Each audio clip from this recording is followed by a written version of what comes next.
Welcome to the Occult Rejects. This episode, we got a couple of rejects with us and a returning guest. I had a good time with him last time, and I really like to get him back on again. I think he presents topics rather well, and they're interesting. And this one definitely caught my attention. But before we introduce Brad, let me introduce the other rejects. Jules, sir, what is going on? How are you? I'm muted. There we go. Had to unmute myself. Nick, I'm doing good. Thanks for inviting me on another Friday night banger. Guys, what's up? I'm Jules, host of the Gray Pill podcast. You know me, the Mississippi Mystic, the handsome Hierophant, Elohim etymologist. I go by many titles. Go follow me on X at Gray Pill Pod. Also, patreon.com/Gray Pill Podcast. Doing a lot of stuff over there. Gods of the Morning Wood will be Sunday morning, since we will be joined by Styan Fox from the Greyhorn Pagans podcast tomorrow at noon. But yeah, if y'all want to support the show, go to Patreon or graypill.printify.me. I moved all the designs from Shopify over to Printify. I don't really care about the Shopify. I don't know why I had two stores anyway, but made it a lot simpler. And so, yeah. But again, Nick, thanks for having me. Headless, Ethan, it's good to see you guys. And Brad, my friend Brad. It's been a while, brother. I think last time we were together was my 1-year anniversary show. Oh, yeah, man. I'm sorry. I'm sorry about that. I know you. You're probably like, what the hell am I doing here? I love talking, dude. Okay, cool. Well, then, yeah, you had a good time, man. I had a good time. Yeah, man. But it's good to see you here, and we always, you're always spitting fire, and always have a good conversation. So, hell yeah, happy to be here. Oh, he set himself on fire. Yeah, right. You still there? Yeah, he dropped the cigarette in his lap. So yeah, I'm like fucking John Lombardo shirt too. I'm not trying to burn. Fuck. Did you do that as I said fire? Yeah, I don't know. Shit. Yeah, right. Well, yeah. Thank you for coming on, Jews. Definitely love having you guys on the Friday night. And even when he told me this topic, I was like, oh, I got to see if he's willing to come on Fridays, because I like, I you had told me about it. I was like, yeah, dude, bring that on. And I'm on vacation this next week, guys. Got a lot of shows for y'all. 4 more shows this weekend. So Greyhorn Pagan tomorrow. Yep. Looking forward to that. Yes, sir. All right, Headless, my man. What is up, sir? How you doing? You can find me on YouTube and on X and on Instagram. Just look up the Headless Giant podcast. And if you have any sort of stories that you've had, metaphysical or spiritual or magical experiences, hell, even send me your drug stories. I love those too. So you can send those to me at the Headless Giant Podcast at gmail.com, and we will read those on the show. We had a banger yesterday. We were talking about, is AI capable of remote viewing? And so there's a new protocol. And so it's called Fast Fourier Transforms. Check out that episode from yesterday, and we're going to start trying to see if we can maybe out remote view the AI on the show. So that'll be a fun time. I got to remember that over this weekend. I got to try to see if I can put that prompt in and see what it fucking does on my end. It could be fucking wild. Yeah, but thank you for coming on, Hillis. Always appreciate it. And my man Ethan Indigo, what is up, bud? Prolific writer of the Occult Rejects. Yeah, well, peace, you guys. I was gonna say I really am. I've been enjoying your Play-Doh video that you just dropped, and you guys. I was enjoying your Rustic Gods last episode too. By the way, so I gotta finish the Play-Doh episode. Dude, come join us for the next one, dude. I need to. I need to. Oh, you know what, Joe? It's so early for him though. That's probably the problem. It'd be like this next week. Like I said, I'm on vacation, so Headless, we can do shit in the middle of the day if you like, man. Yeah, cool, definitely. Cool. Yeah, just let you guys know. Aligned. Yeah, just let you guys know in the GCs. Yeah. So just wanted to let people know too to check those out if they haven't. So Ethan Smith, I'm gonna be exploring a little sacred geometry coming up here. I got a little idea, and I have it written on that extensively and other subjects. And Brad, appreciate you being here, and thank you guys again so much for everything. No, thank you for coming on, sir. I always appreciate it. Thank you for plugging the Play-Doh. I appreciate that. For people who may not check out the solo show, I do check them out. There's a lot of information in the motherfuckers. It's almost not worth doing. But no, I love doing it. So unfortunately. Yeah, thank you again, Ethan. I appreciate that plug. And Brad, please, finally to the guest. Brad, we got Brad from the Awaken podcast. Like I said before, he was on once again. If you haven't listened to it, go back and check it out. I can promise you it was a banger. Brad, please let everybody know what's up with you and where they can find all of your amazing stuff.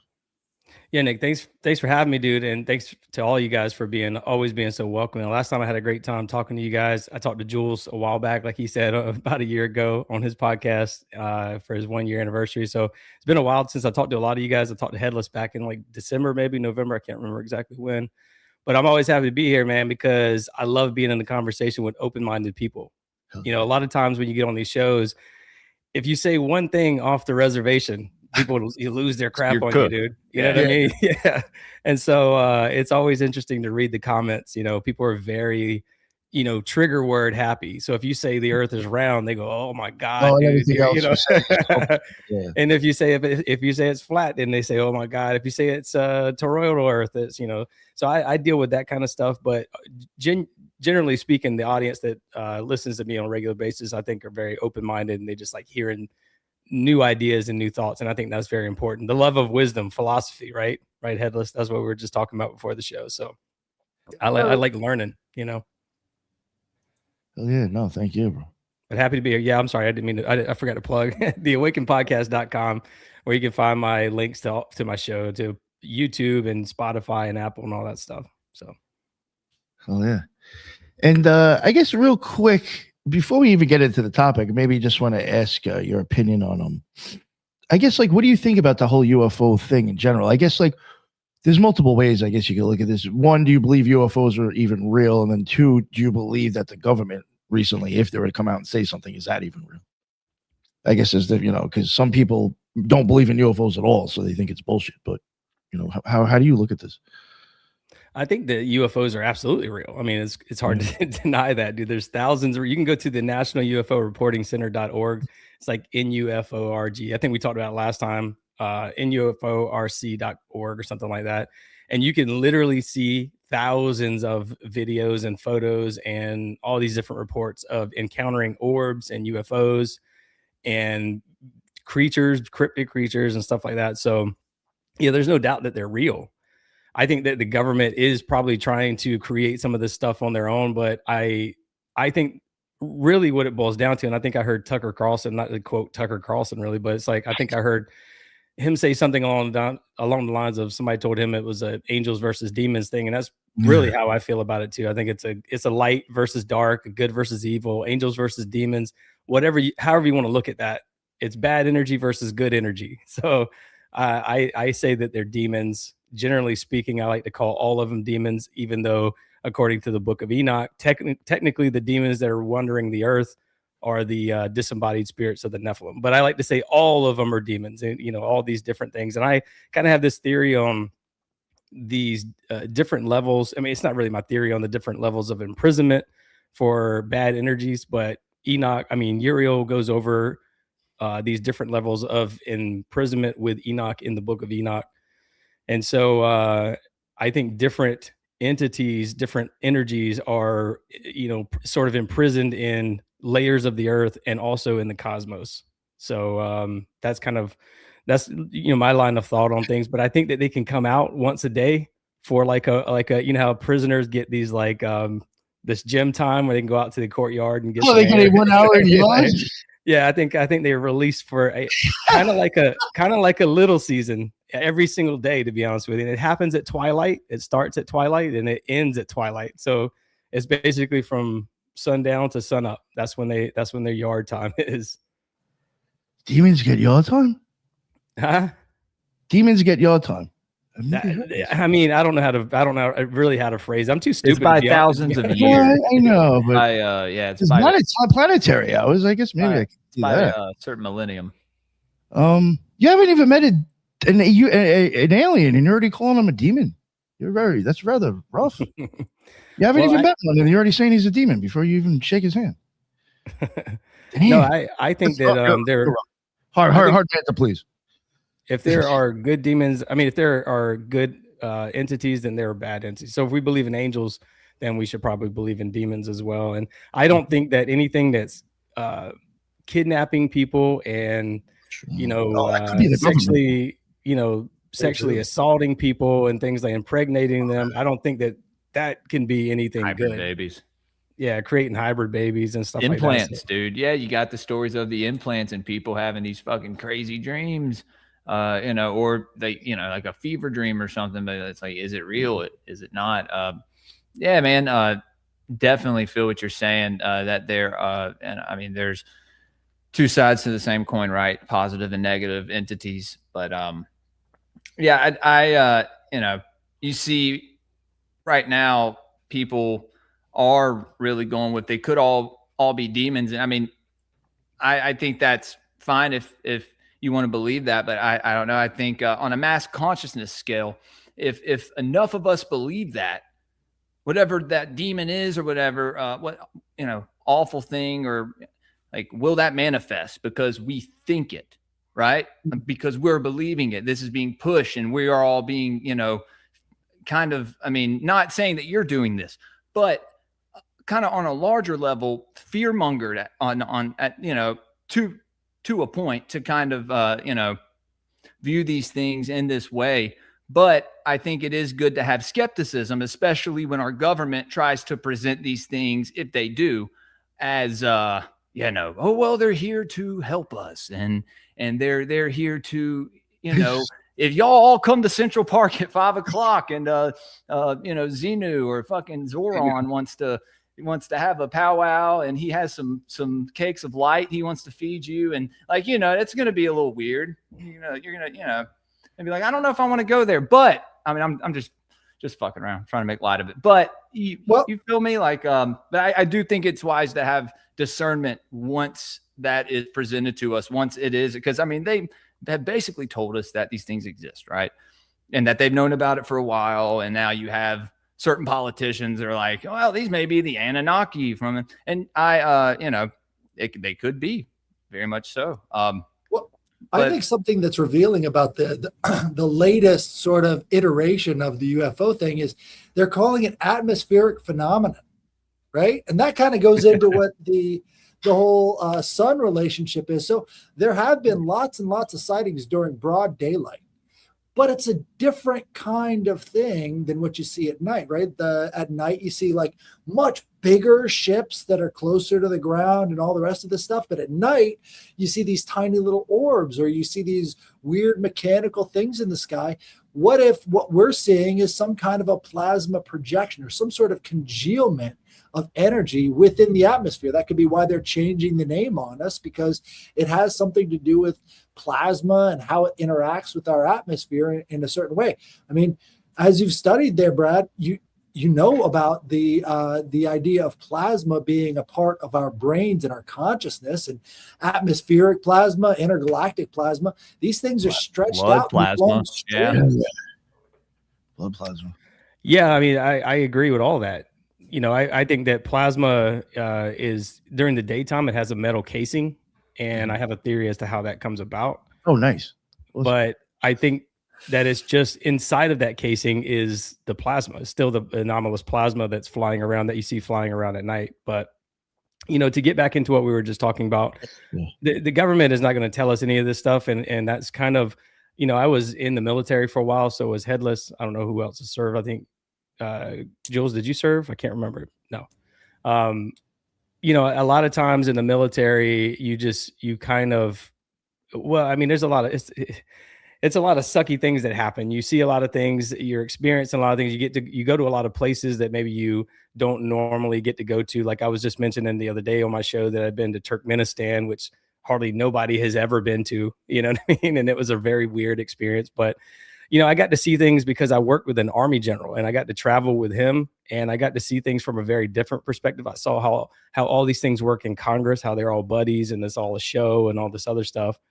And so that kind of geared me towards thinking that, you know, all of this stuff. I'll give you an example, right? I was in Afghanistan taking pictures on this soccer field, essentially a helicopter landed on the soccer field. Lindsey Graham and Joe Lieberman and John McCain get off and they go to meet with this general, and they all look to the left and they're all waving at nothing to the left. They're literally waving at a brick wall. There's nobody over there, but they saw a camera So they saw an opportunity to create theater. And this was kind of a pivotal moment for me. I started going, oh, this is all show. Like, what is You this? witnessed this firsthand? Yeah. I took the picture, you know. So Oh, man.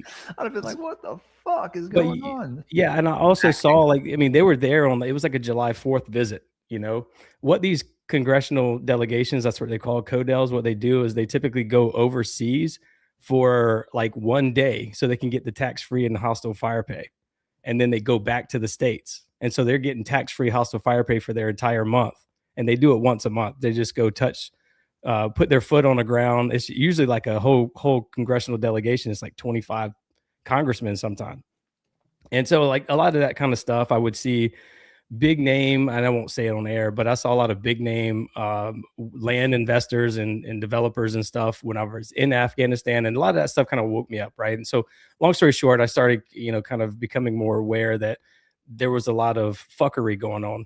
sorry to cuss on your show. I guess I should have asked, but so I started noticing that, and then it made me pay attention more because I have a bachelor's degree in marketing, and I was a photographer, like I said, and I was public relations in the Air Force. So I know a lot about manipulating the media and things like that in terms of like, you know, how to write press reports or press releases, how to take photos to get on the cover of USA Today, that kind of stuff. It was like, you know, take pictures of troops giving out soccer balls and bread to little kids and that kind of stuff. So it was a lot of manipulation. There's a lot of PR, obviously, manipulation that goes on there. So it geared me toward all of this. My whole background gears me towards everything I watch. I'm watching it with a I'm very aware and awake to everything that I'm watching, like the placement of products. Everything's not. I had Dean Cain on my show, Superman, right? And he was talking about how nothing is an accident. Literally every part. Huh? That's awesome.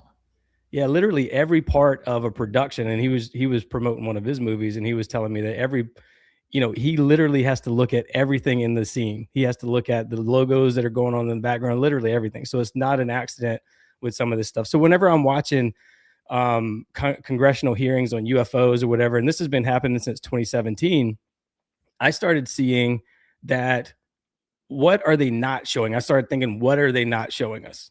You know, and you always get the same types of people in these kinds of briefings. You get anything national security related. You get CIA, you get, I guess you don't really normally get CIA, but you get DOD, you get NSA, these kinds of people. Well, they're all geared towards national security.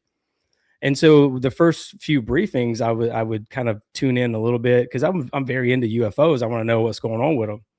And I would never, you always hear the same things. It's like whistleblowers. And then you hear guys like David Grush. Well, I know somebody who knows somebody who was in the crash retrieval program. And it's like, you know, eventually you start to go, well, nothing is ever happening. You know, we get the same stuff over and over, and they can't talk about this, and maybe they can talk about it in a closed door briefing and all this other stuff. And there's one thing that I continued noticing over and over and over. The word anomalous obviously appears a lot, but the words that they never say are aliens, and they never say extraterrestrials. They never say those words. And they always use anomalous plasma. They always use anomalies, anomalous, biologics, all these different words, right? They never say aliens. Matter of fact, I saw an interview with Elon Musk where he was talking about, you know, this girl asked him about aliens. He said, nobody I work with believes in aliens. And that's the word. To your point, they kind of try to use the grammar that could orient the beings as being anything, demons, as you say, time travelers, or a species intelligences inside. It could be another intelligence operation. They leave it open to many other things aside from what we would classically consider aliens. Excuse the interjection. Sure, man, no problem. But yeah, that's what, you know, they use certain words a lot of times is to, you know, get us off the path, you know, throw the dogs off the scent kind of a thing. They use code words and pseudonyms and all these different things. So when we go to search these things like the Epstein files, we're never going to search for Hawaii Barry at gmail.com, right? Which might be Barack Obama's, you know, pseudonym or something like that. We won't search that, but we'll search, Barack Obama or something. So we'll be specifically looking for Barack Obama at whitehouse.gov or Donald Trump at whitehouse.gov.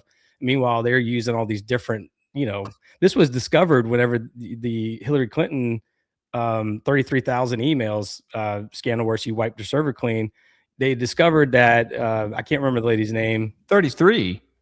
Yeah, 33,000 emails, right? Which is a joke, which is a total joke. I mean, that 33,000 emails. I used to work on a staff where he was a well-known guy, the general, and literally just in one day you can get 1,000 emails. So to say she only had 33,000 emails is a joke, complete joke. And to say that there's only 3.5 million Epstein files, it's like this guy was in public, since the internet has been around, he's been doing these kinds of things. And there's probably a thing that goes all the way back in. I mean, being a socialite like this guy Epstein was, that's their whole thing. That's what they do. They don't have a job. They don't dig ditches. They don't grow food. They don't. He used some chat forums, dude. Like some public. Back in the internet days. And the thing is like all these other people. Now, if you pull on the Bill Gates thread, then now you got millions of more emails, and then millions. So they say there's only 30 or 3.5 million is a joke, but the point is though they use a lot of language to mask what they're doing, and so they're very specific with words. They know how to play this game. Elon Musk, he's a defense contractor. He's never going to go say these specific words, but so I started noticing that they weren't saying specific words, but they would say unidentified aerial phenomena, but they never have anybody from the Department of Energy. They never have anybody from the Department of Interior, so the Department of Interior they oversee like coastlines and obviously crust and mantle and volcanoes and all these other national parks and all this other stuff.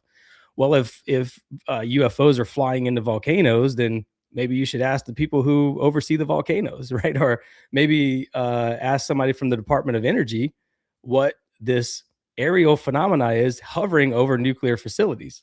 Right. So like from what I understand, the DOE, Department of Energy, is one of the most secretive institutions within the U.S. government. I got a guy. Probably because of this. Black Labs Rob. I don't know if y'all know him. He went on NDS over a year ago, and then he came on my show, and friends now. We can get him on the Occult Rejects probably. Shout out Rob. But he was in the Department of Energy. And kind of somewhat of a whistleblower, I guess. Well, I mean, if they're not saying, "Hey, this is specifically happening," they're not a whistleblower. You know what I mean? They're just saying, "Well, I know this guy who knows a guy," and so that's kind of what I mean. It's like if you're not saying, none of these people are saying anything. If you ever notice that, they're just saying, I hear what you're saying. What's the guy's name again, man? Lou Elizondo. Since 2017, he's been. He's been every year. Disclosure is going to happen in 2018. Disclosure is going to happen in 2019, in 2022, in 2025, in 2020. They keep moving the ball down the road. But the thing is a fake invasion schedule for 27. Have you seen this, Brent? Have you guys heard that?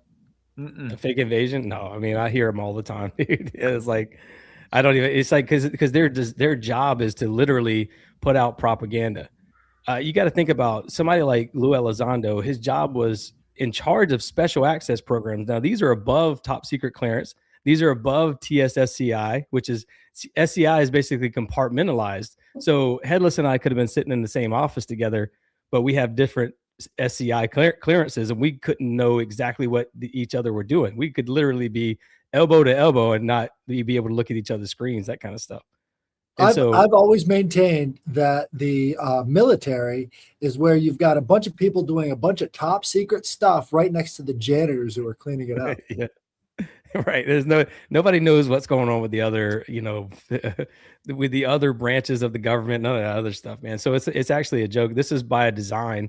And this happened in 1947 when Truman signed the National Security Act, and he created all these different, which I'm gonna get into in a minute. That kind of ties into the solar cycles and all that stuff. There was one that happened in 1947, one of the biggest that has ever happened on recorded history. But they have all this. They have a propaganda wing, and if you read the Smith-Mundt Act of 1947, it gives the Secretary of State the permission to go and accommodate or commandeer any media agency they want to commandeer to create propaganda on behalf of the United States. Now, this propaganda is supposed to just go overseas into, foreign countries to promote apple pie and, democracy and all these great American values, white picket fences and stuff like that.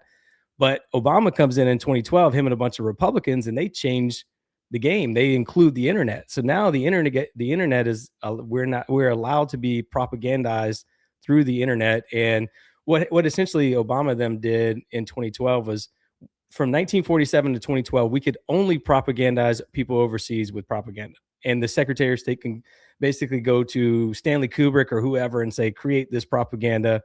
And, nobody in their right mind is going to turn down the US government when they're asking them to do this kind of stuff. So, of course, they're taking those deals. They're probably getting invited to all these parties and getting all these awards, and they're getting movie deals after this and all this other stuff.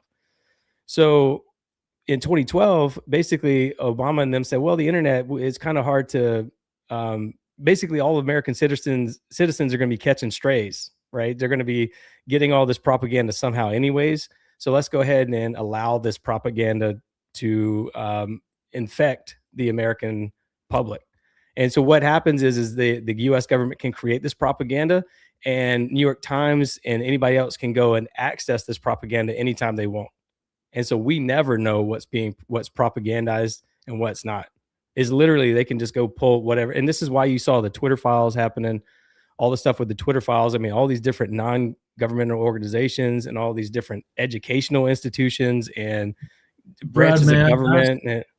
May I ask, what years did you serve, and did you see this change occur, or did you see the aftermath? And I wonder, I mean, you said you dealt in press releases, and those can be innocently enough propaganda material, but I wonder if you noticed maybe some contrast to maybe that innocent propaganda to what you're referring to. Thank you for sharing that too.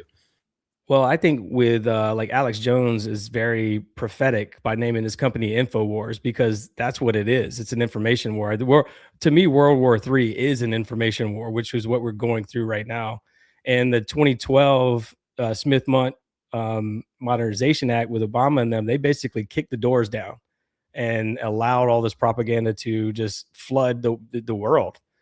And so again, this is why we get movies like the Disclosure movie that just happened with the Dan Farah guy, right? Who was the understudy for Steven Spielberg, right? For a long time. And everybody knows Steven Spielberg has had J. Allen Hynek and all these other, he's had some kind of access to government for all of his movies. J. Allen Hynek's son, by the way, was the creator of the cloaking device for the Predator, the movie The Predator. He won an Oscar for that or something. So these people know what's going on. They know all about these cloaking technologies and all these other things. But Dan Farrell was the understudy for Steven Spielberg, and he did Ready Player One and all these other movies with him, basically as his producer. So his first movie he ever directed was this Disclosure movie that just came out. And who's in the movie? Marco Rubio. And again, Marco Rubio is in charge of the propaganda wing of the government. A lot of people just don't know we even have a propaganda wing. It's called the U.S. Agency for Global Media.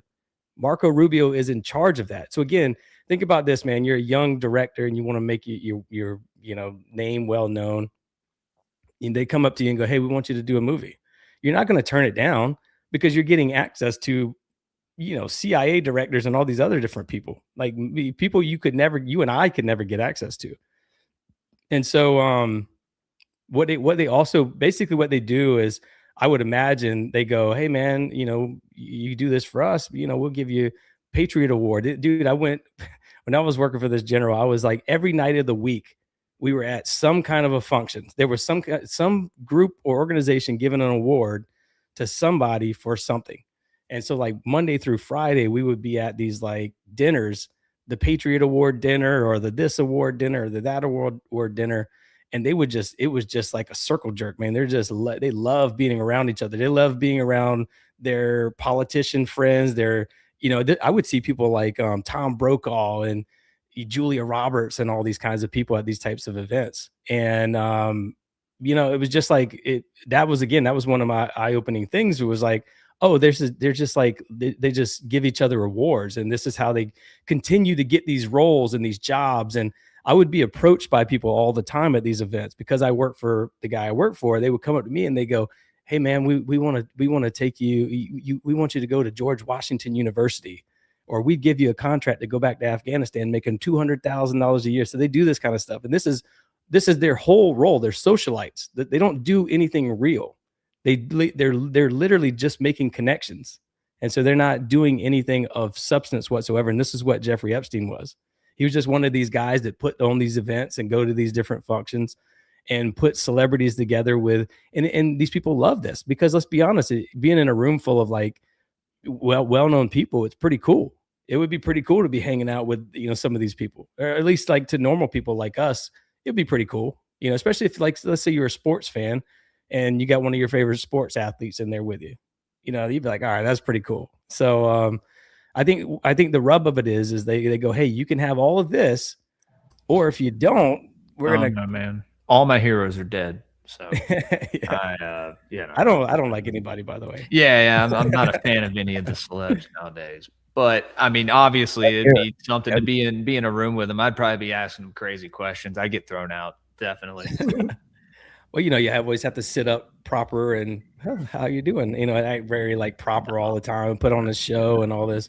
It's just disgusting, man. But the point is like it's either that or you get audited and you're blackballed from all of Hollywood and all this other stuff. So guys like Dan Farah are like, all right, this sounds like a pretty good deal for me. I could be the next Steven Spielberg, and he's going to kind of pass the baton on to me. So point is, though, like I said, man, you don't see anybody talking about like, the nuclear weapons facilities and the UFOs that are accessing this. You don't see them talking about like these reactors and these advanced technologies and this waste management of nuclear waste and all this stuff. You don't see them talking about like energy policies and, they're never asking people from Oak Ridge to come testify. They're not talking to anybody from Los Alamos National Lab, or they're not talking about particle physics or anything like that in these. But literally all of that is the only conversation that needs to be had. None of it has anything to do with national security.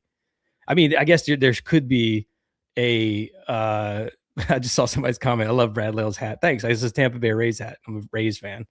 But yeah, literally nobody has ever is talking to the DOE or the DOI. And they could probably have somebody from DOD. They could probably have somebody from NSA answering some national security questions. Sure. But that is all that the briefings are about. You'll never get anything of substance when you watch these briefings whatsoever. They are literally just a show. It's a carnival. That's like distraction. They're never going to give you anything real in these conversations. It might sound cool. They might say, well, this is a Tic Tac video. It's like, yeah, we've seen these things, man.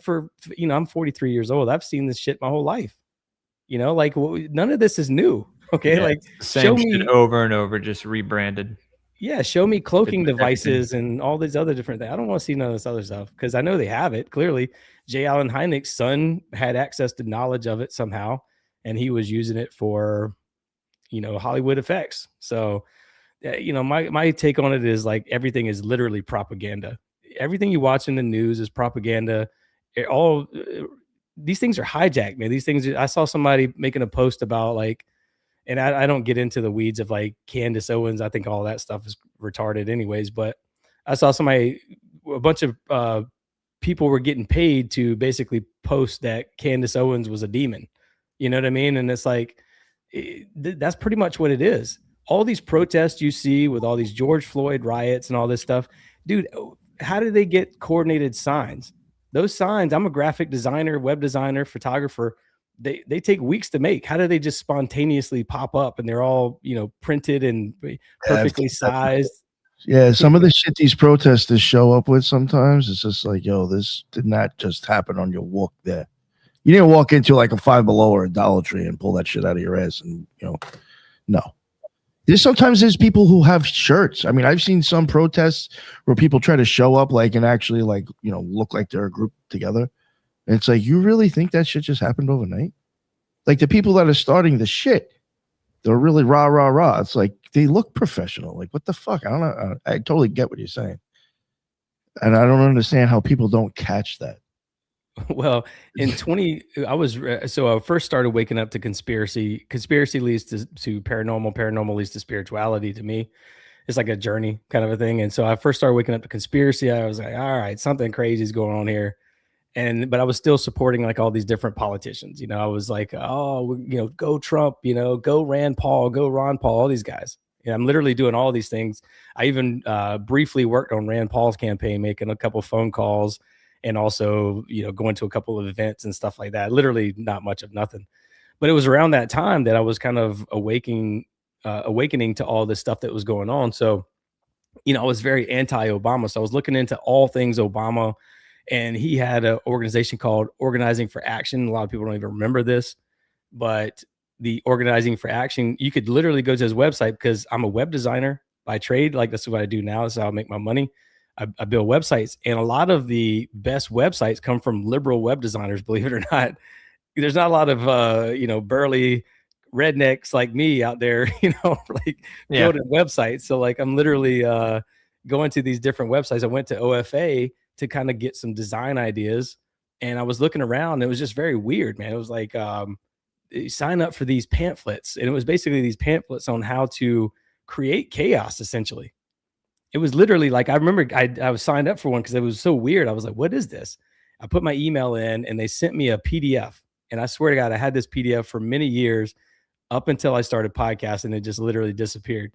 But it was essentially like, and how to, where to go for signs, where to go for, here's this press release, use this, where to sit when you go to a congressional briefing, let's say like on the Senate Armed Services Committee hearing on UFOs or whatever, and spread out throughout the room. That way, when you start yelling and this person starts yelling over here, it looks like everybody's shouting in the whole room. It's literally those kind of like tactics. Those are communist tactics. And Breitbart called onto it as well. This was right after I noticed it. Breitbart put out an article on it. This was right before they basically got wiped off the internet, Breitbart. And because they were killing it. They were like the #1 website in the world for any kind of news and everything. And Breitbart, and by the way, I met him in 2009, Andrew Breitbart, at one of those functions, believe it or not. But actually, this was like a conservative function. So it was for a Medal of Honor recipient. So I wouldn't say it was one of the same kinds of functions. But, you know, Breitbart put out the article, and then OFA disappeared. It became Obama for America. And Organizing for Action was bought by George Soros, or basically taken over by George Soros. And it's ran by Eric Holder right now. So it still exists. It just has a different name. But this whole organization, that's what they do. They literally pay people to go protest, and they have these signs created and all this other stuff. So again, man, these are the kinds of things that I'm awakened to now. At the time, I wasn't. I was just kind of like seeing all these things. I see the propaganda here and all this other stuff, and so now I'm fully aware. So whenever I watch anything, television, you know, TV shows, movie shows, whatever, commercials, I'm looking for that, whatever that message is, whatever that propaganda is, you know. Sorry, I'm talking a lot. Good. So I think a lot of people need a basic understanding of the intelligence gathering networks, right? And I think a lot of people skip over the fact that all of that stuff is published, right? So if you want to know how they're doing it, right, it's right there. But the purpose of classification in the first place was to keep away methods from the public, right? Systems and methods had to be kept away from the public. Well, what wouldn't be a part of intelligence gathering, considering the fact that we're all intelligence gathering, you know, machines? Like, we're constantly trying to find patterns. We're constantly noticing different things. It's all part of sort of, you know, at the end of the tube, right, of intelligence gathering, you've got counterintelligence, and then you've got, you know, signals intelligence, all the rest of these different classifications. And we've got so much counterintelligence going on right now. It seems like they're just flooding the zone with it. Nobody can tell what's real and what's not. And I think that was one of the CIA's goals back in the 1980s, is we want to make it to where nobody knows what's real and what's not. Congratulations. Oh yeah, They did their job. I mean, they're doing it very well. Finally here, dude. They have 3,500 people in the U.S. Agency for Global Media. And all of these people are, they have a big budget.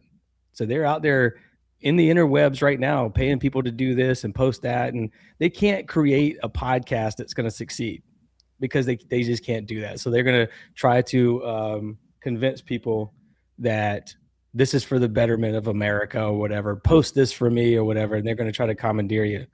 But the real ones, it's really weird, man, because there was a group of people that I loved doing podcasts with, and then all of a sudden those people they don't do these kinds of shows anymore. Like it's like a bunch of them, and it's like really weird. They all of a sudden just shifted, and it's a very strange shift. So it's like it feels like something is happening in different sects of podcasting and all this other stuff, man. That's kind of why I don't do I don't roll with anybody. Even when I go work out at the gym, it's always just been me. I don't have a gym partner. Like I don't do any kind of, I'm not a Wolf Lodge member or fucking 33rd, Freemason or none of that stuff, man, because I don't interact well with people because I'm too awake. It's actually a burden being too awake because you can see through all the propaganda that's being pushed to you all the time. Blessing and a curse, dude. Yeah. Oh, for sure. 100%, man. But with this, I think. May I ask without necessarily being too specific, what did these people do? Did they steer? Did they clam up, or just did they kind of steer into some right wing or left wing kind of? No, safe, dangerous, I think is what Sam Tripoli always calls it. You know what I mean? Where they're not. You'll never hear these kinds of things that I'm saying right now.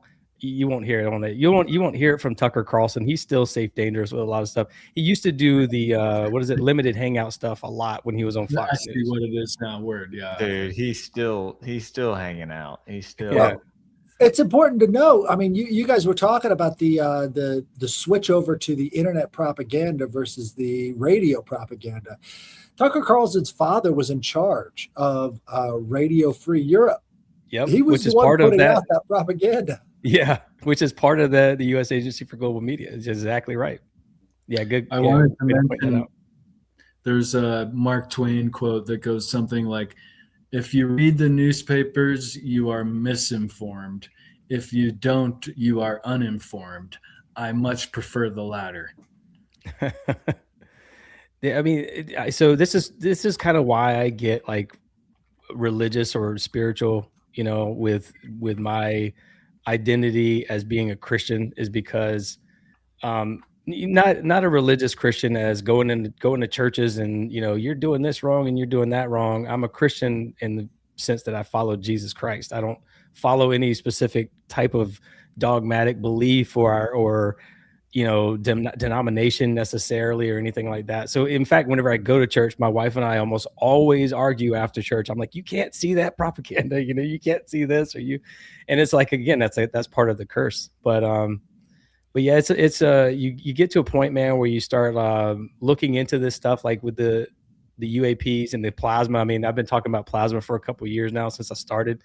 It was really one of the reasons why I wanted to do a podcast. I was talking a lot about the 33rd parallel. And honestly, I didn't really know what I was talking about, but I had this gut feeling with a lot of things. Same with plasma 2 years ago, before all the plasma drones and all this other stuff. It's becoming more of the conversation now. This was not the conversation 2 years ago. And I'm not saying that I was the pioneer in that. I'm just telling you that there was nobody talking about 33rd parallel. There was nobody talking about plasmoids and plasma and all this other stuff. There was one person. She was on my show. I can't remember her name. It'll come to me in a little bit, but she and I talked a lot about it, and I really looked up to her because she was the one who kind of opened my eyes to a few more things. God, what was her name? I'll think about it in a minute, man. My mind goes blank. Huh? Was it Dana? Who? No. Dana? Oh God, she's she jumps on things quick. That's just my opinion. I'm not knocking her. She's actually pretty. Dana the Alien. Is that what you're talking about? No.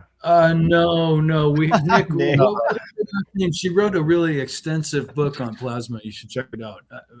Yeah, she was on the show like a month and a half ago. Yeah. Was it Dana the Alien? Yeah, I know who you're talking about. Yeah, I think he might have been talking about maybe Dana Dudon, maybe? I don't know. Oh, okay.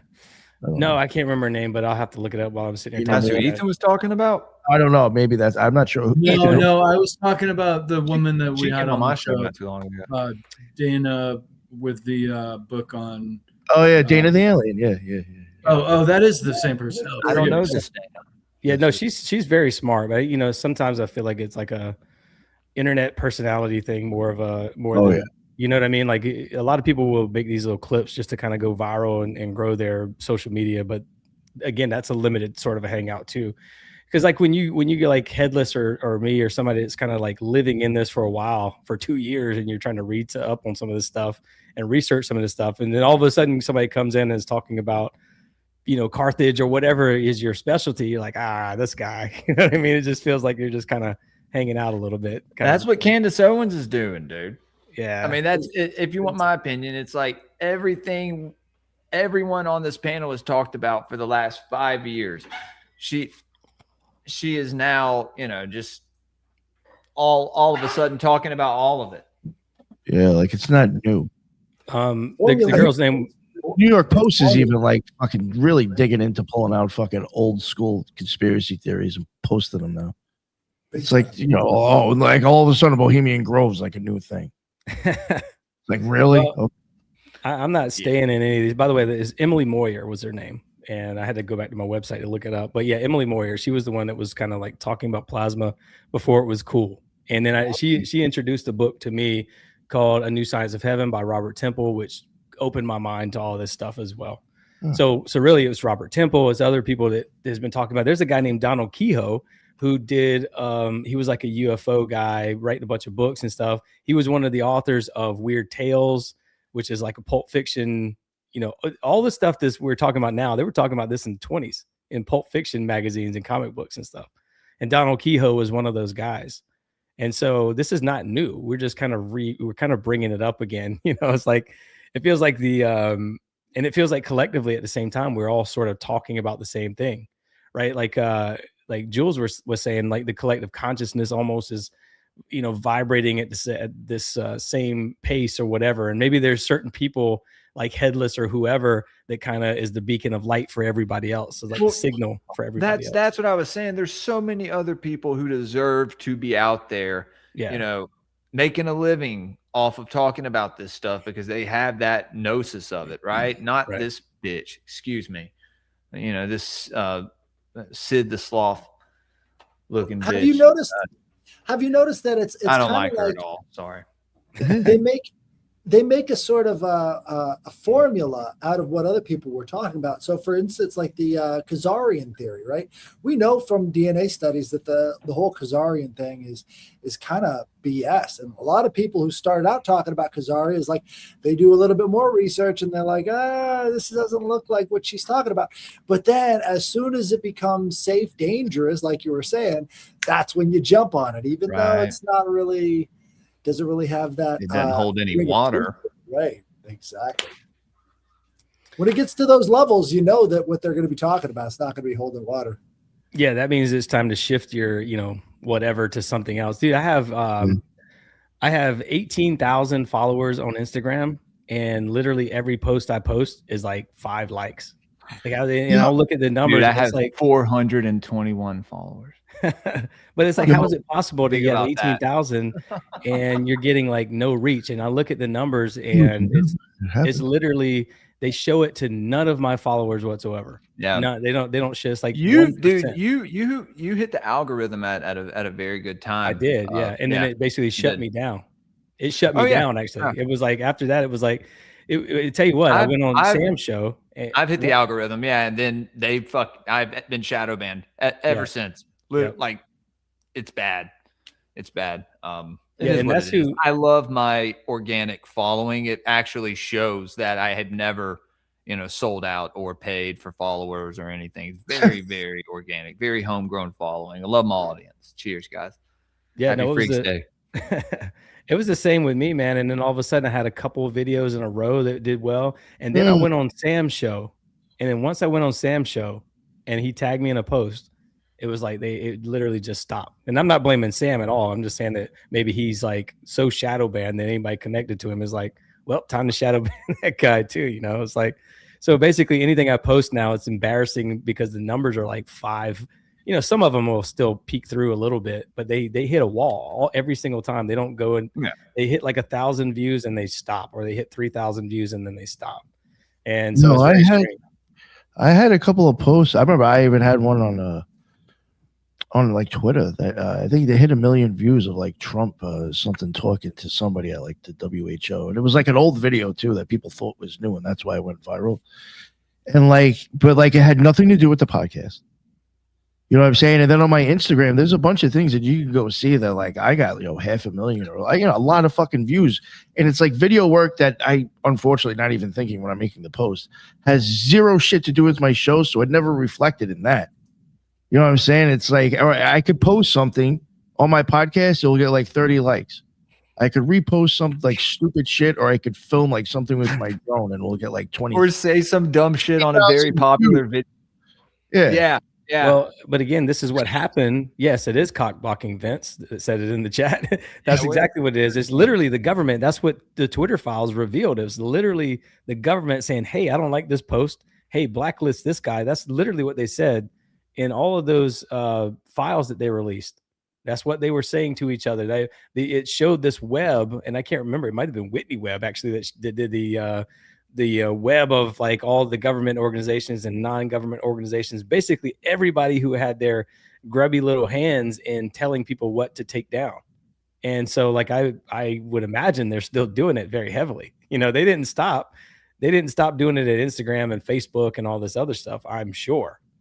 You know, and to be honest with you, I've always, as a social media guy, like marketing guy, I've been very into this stuff. And one of my other things that woke me up was seeing how they were manipulating the algorithms, because I remember when Comey was testifying about the Hillary Clinton emails, they used to have trending topics on Facebook, and that wasn't trending, despite the fact that everybody in my newsfeed was that's all they could talk about was the Comey files and stuff like that. So I initially hated all these guys, like Mark Zuckerberg, and I still hate them. I think they're all demonic and all this other stuff, but I kind of feel bad for them because of the fact that what if they just wanted to have a company and they didn't want to do all that? I don't know, man. Is Mark in some like Mithras mystery school or something, or like is he doing like fertility rituals under, temples? I don't know. I think he's paid to be a face. You know, I think he knows what he's doing as far as being a puppet or an actor, but I wouldn't say it's kind of what I think about Epstein. Like, yeah, I think he may have been into some like weird, some sex magic, some blood sugar sex magic, tantra stuff. Yeah. But and he was definitely supplying, he was the plug, right? But I do not like, they're pushing this kind of satanic panic thing with the ball bank account. It's not really, I don't think was even like a thing, to be honest with you. I think it was just a misprint for the word bank, maybe, or I don't know. And who knows? Maybe even they did it to fucking troll us. At this point, to be honest with you, it wouldn't surprise me. It's called because so many people are just taking what they give and running with it. Like, then that's the thing, Brad. It's like, are we not conspiracy theorists? You know what I mean? Like, are we not like dude? That's the thing on Gray Pilled. Like, we've questioned everything since day one, dude. So yeah, there's you've seen that some places, but more so in the main stream. Like, there's certain things like you see it shifting a certain narrative, right? You see it shifting a certain way, and it's like these people. Yeah, we haven't trusted them up until this point. They start to spew the same rhetoric that we've been getting into or have gotten into in the past. And it's like, but we trust them now? I don't know. Man. I don't think so. This would even go along, I guess, to try to even get maybe back to like the UAP stuff. Yeah. That like even with like this type of shit, UFO disclosure or the Epstein list, like probably about a year and a half into it, I was like doing this show. I stopped working with the original co-host, and prior to that, he was just very big on covering a lot of topics that just conveniently was always coming from the CIA website. You know, there's always just a lot of stuff on there to find. And I was always like, well, why, like, we don't trust them, but we trust this. You know what I'm saying? After a while, I was like, after he left, I really didn't cover shit like that anymore because I'm just like, why am I all of a sudden believing the CIA? Because they're dropping some shit on their site? It's just weird to me. I'm like, how do I know that this isn't just some fabricated story? You know, I don't know. I mean, like, it's another thing. I'm not denying certain occultists haven't done fucked up shit, but if you keep repeating the motherfucker's name over and over and over again, you're just keeping him alive. You know, Michael Aquino will be fucking in people's heads fucking how long? People don't want to stop talking about the motherfucker. Who, and again, with him, a lot of his shit comes from the fucking government itself. Like, I just, you know what I'm saying? It's like, you guys want to start if you want to discredit him and take away his power, stop fucking saying his name. Stop grifting off what the sick shit you think he did. You know, you got people out there that like that's their job is to repeat his name for the last 5 years. It's like, yo, you're sucking his dick at this point. You don't even realize it. You know, for money. You're keeping that, like Jules talks a lot about egregores, right? You're keeping that egregore alive of bingo, yeah. Same thing with Baal and Moloch and all these other names. I need a good symbol to brand the egregore, Nick. That's what keeps them alive, is repeating this shit over and over again. Yeah. Well, absolutely. And that's building up the egregore. No, we need a good symbol to brand the egregore. We got to put it on shirts and stuff. So Headless Nick, Ethan, you guys try to, and I'll send you all shirts. Well, also just put some Hand of Sabaziah shirts on the shop, guys. I'm going to try and send some out to y'all. You guys, my fellow co-hosts. If I print some Occult Reject shirts, definitely. I got y'all. Well, I guess to bring it back, what I was getting at is that, you know, I just don't trust the government, like even with the UFO shit. You know what I'm saying? Yeah. You should. You can do whatever you want, but I'm just saying, like, you know, didn't want to get Have you guys seen? So I'll put this out. There's again, you got to think of it. It's 3,500 people in this agency that's promoting propaganda. That's a lot of people dedicated to propaganda. Wow. And they're creating these kinds of videos all the time. They're hiring people. There's a video out there called Black Start USA, and I don't know if you guys have seen that yet, but it's by a lady named Petrea Patrick, and it features Erica Kirk, and it also features one of the former CIA heads or something like that in it, and they're talking. What was that? What the fuck is that? I don't know. Kirk, sorry. It's just a joke. It's just a joke. I don't know if y'all saw, but Candace did this like expose called like the bride of fucking Charlie, the bride of Charlie, and it's about Erica like being the bride of Chucky. Yeah. Well, that's kind of what I mean. It's like it seems like a lot of it is just theater to kind of distract. Oh, yes. Yeah. Trump is theater. He's the magus, dude. He is the magician putting on the show. That's why Abramovich gave him so much credit. Oh, dude, she loves him, dude. Yeah. Probably fucking flicks her bean to him, man. Sorry, I don't mean to get vulgar. That's a gross Brad. That's disgusting. Forgive me. Yeah, right? That is very disgusting. She's gross. I just threw up in my mouth. She is very sad that people think she is this like witch, though. She's like, that artist. She's like, I don't worship the devil. She thinks it's funny, at the same time she thinks she's like, it's I have to like have bodyguards. I'm not safe. It's like, damn. Yo, even if you're not, your art is pushing it anyway, and people are gonna think crazy. Well, you can't even be surprised. Maybe you should, no matter what you believe. Put it on film, hanging out with. Never mind. But yeah, man. Yeah, no. I mean, and it's like, yeah, maybe my fault that it's like that. I've talked about her quite a bit. Me and Tomcat did some stuff on her, but that goes back into like, wasn't she assigned like the head of Ukraine or something, or like she was the head of Ukraine education? Yeah. What's up with that? That's when it gets to where it's like, okay, you are the high priestess of some order. Whatever that may be, but like you're being rewarded, obviously, because you're an artist, right?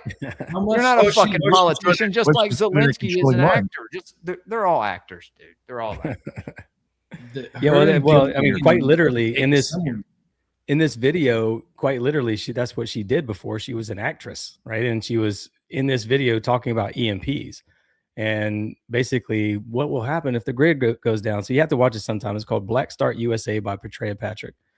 But anyhow, that's their biggest concern. Like the CIA, all these organizations, their biggest concern is the sun. They're worried about solar cycles. They're worried about these solar flares coming to Earth because of what happened with the Carrington event in 1857. I think caused the mud flood. I mean, that's a whole nother rabbit hole, but what happens is like every 11 years we have a solar cycle, and in these solar cycles, they have a solar minimum and they have a solar maximum. And the last solar minimum was 2019. The last solar maximum was November 2024 is when it started. And that's when we started seeing all these plasmoids, these anomalous plasmas in the sky. So you can start to kind of you see a repeating pattern. And when you look back over history, all these major milestones where we thought that the world was going to end, where we heard a bunch of propaganda about the world ending, was a solar cycle happening. So 1947 was another major solar storm. And this is when the Roswell crashes happened, which I actually think that the solar storm caused all these things to fall out of the sky, basically. A lot of these anomalous plasmas and things. So they really are worried about these solar storms. And I think what happens is during solar minimum, which is like, basically, I'm gonna try to describe, because I'm too stupid to really be able to process this one, also because I got some notes written down. So I got some notes written down I'm gonna read. Is basically when a solar cycle is when the sun's magnetic field becomes highly tangled.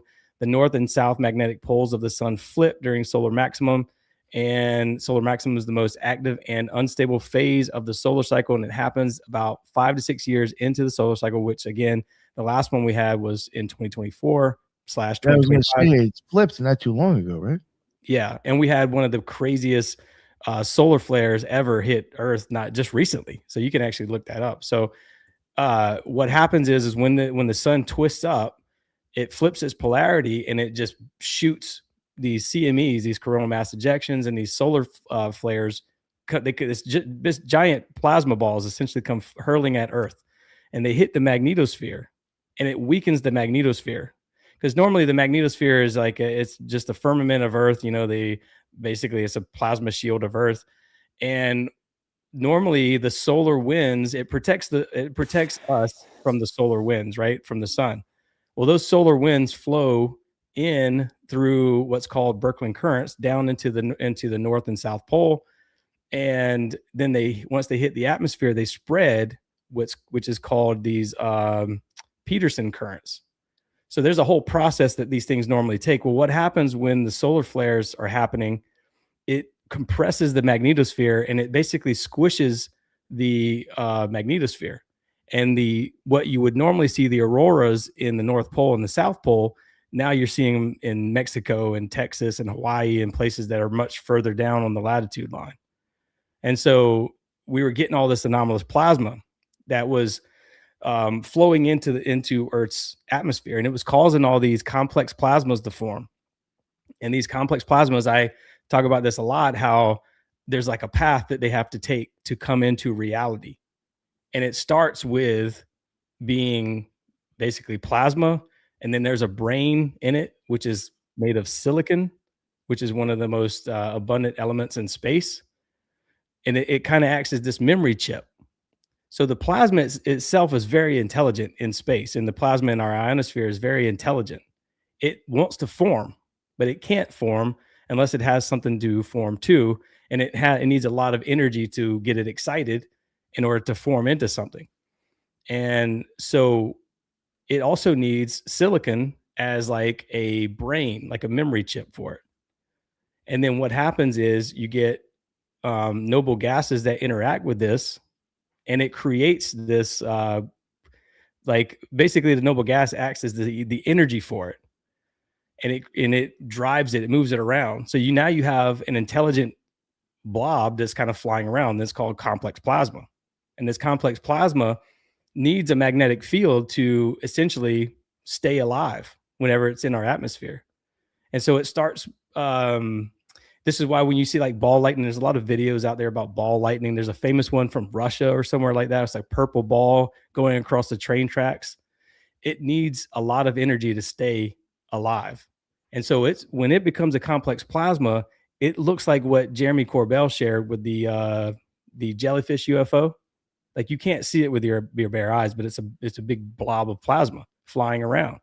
And I think it looks for a magnetic field to interact with so it can come into our reality, if that makes any sense. And so it can basically energize itself, fly around, and pull from the putrefied ions of dead animals and metamaterials and things that are in the sky or in the swamps or whatever. And then they form into something. They come into our reality. This is why I think that Bigfoot looks like or smells terrible. He looks like all these different animals and stuff, is because it's putrefied remains. So the dead animal ions are just kind of floating around. And then a UAP, or orb, or a plasma ball, or a ball lightning, whatever you want to call it, basically electrifies, and it starts pulling these things in, and it forms quickly into something. And dude, the funny thing is I'm looking into the J. Allen Hynek investigation of the 1966 Michigan sightings right now. And this is the famous swamp gas story, where everybody's heard the swamp gas story, right? And he actually describes exactly what I'm talking about, except he says like vegetation, the decaying vegetation causes these anomalous plasmas and stuff. So everybody wasn't satisfied with his answer, but he was actually giving what I think was a pretty good answer now that I'm looking back at it. So essentially, when that magnetosphere is compressed and there's a lot of plasma flowing into, a lot of hot energized plasma coming from the sun, flowing into the environment, flowing into the ionosphere, it's creating these little shoot-offs, these little, quick forming complex plasmas, these orbs. And they're finding magnetic fields to turn into in order to stay in our reality. And I think this is why they go down into underground bases, and this is why they go into the ocean, and this is why they go into volcanoes. They're trying to hide from the sun because the sun disperses them back into this plasma state. It essentially just disintegrates them back into that plasma state. And so this happens every day. It happens at the twilight zone, which is, again, the weird time where the sky is, different colors when the sun's going down and also when the sun's coming up. And so it's funny that the Twilight Zone was talking about this in the 50s. You know what I mean? They were literally putting all this information out there to the public in the 50s. I just don't think people were really fully paying attention. And if you look back at the Twilight Zone, they're literally talking about all kinds of different things that's similar to what I'm talking about now.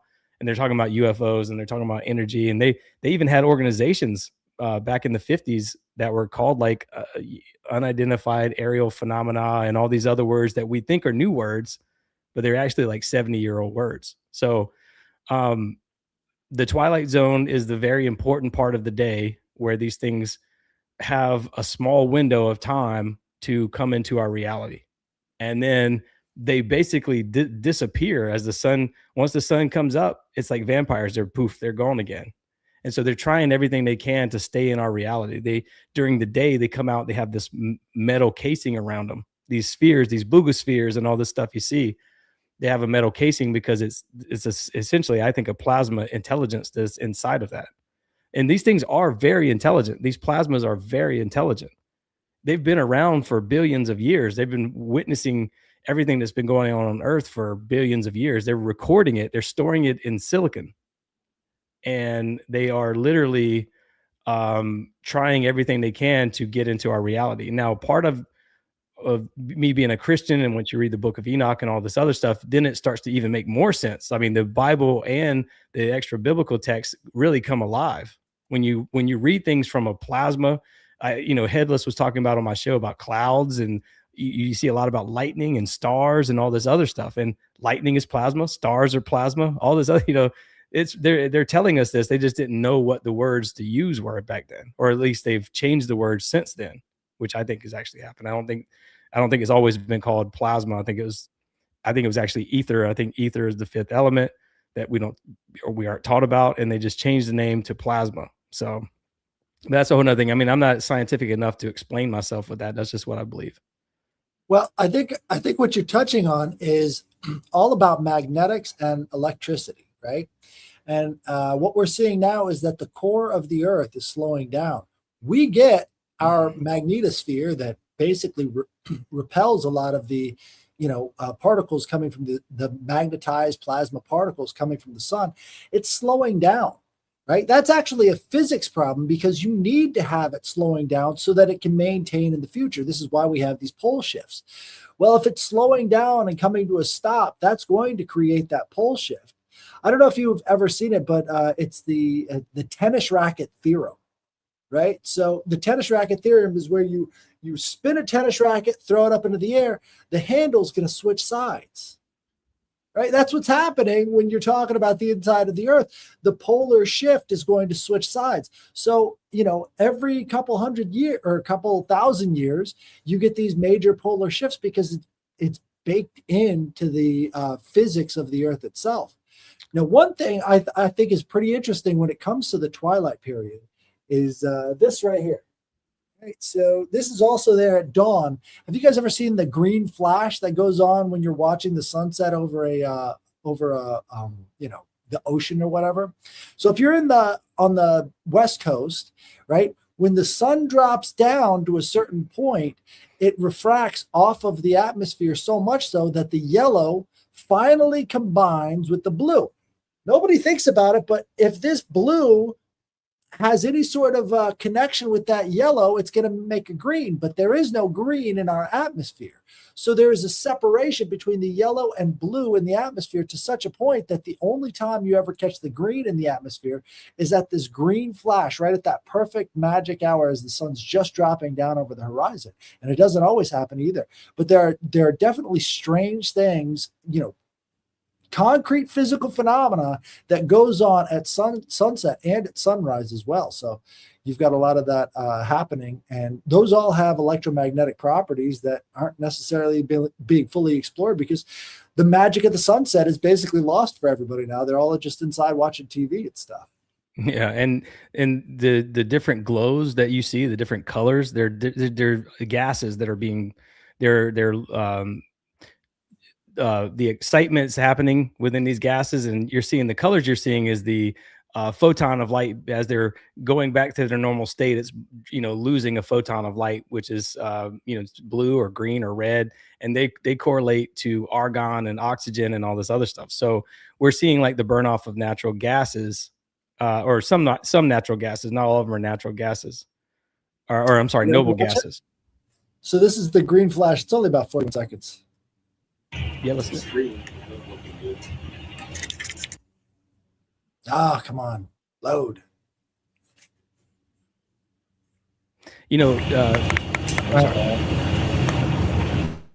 I can mute it. You guys could. It's just. I muted it. Yeah. So it's funny because when they say the word non-human intelligence, the government says that they're being very specific. They're telling you what it is. They're saying non-human intelligence. We just don't know what that is. But you and I know, right? Mm-hmm. Headless. I mean, some of us who are into plasma knows that's what plasma is. It's non-human intelligence. It's literally an intelligent life form that just doesn't have a vessel, if you will. Yeah, it was. Way to look at it. That's the only thing you can get into the atmosphere when the sun is going down. Just that little tiny sliver.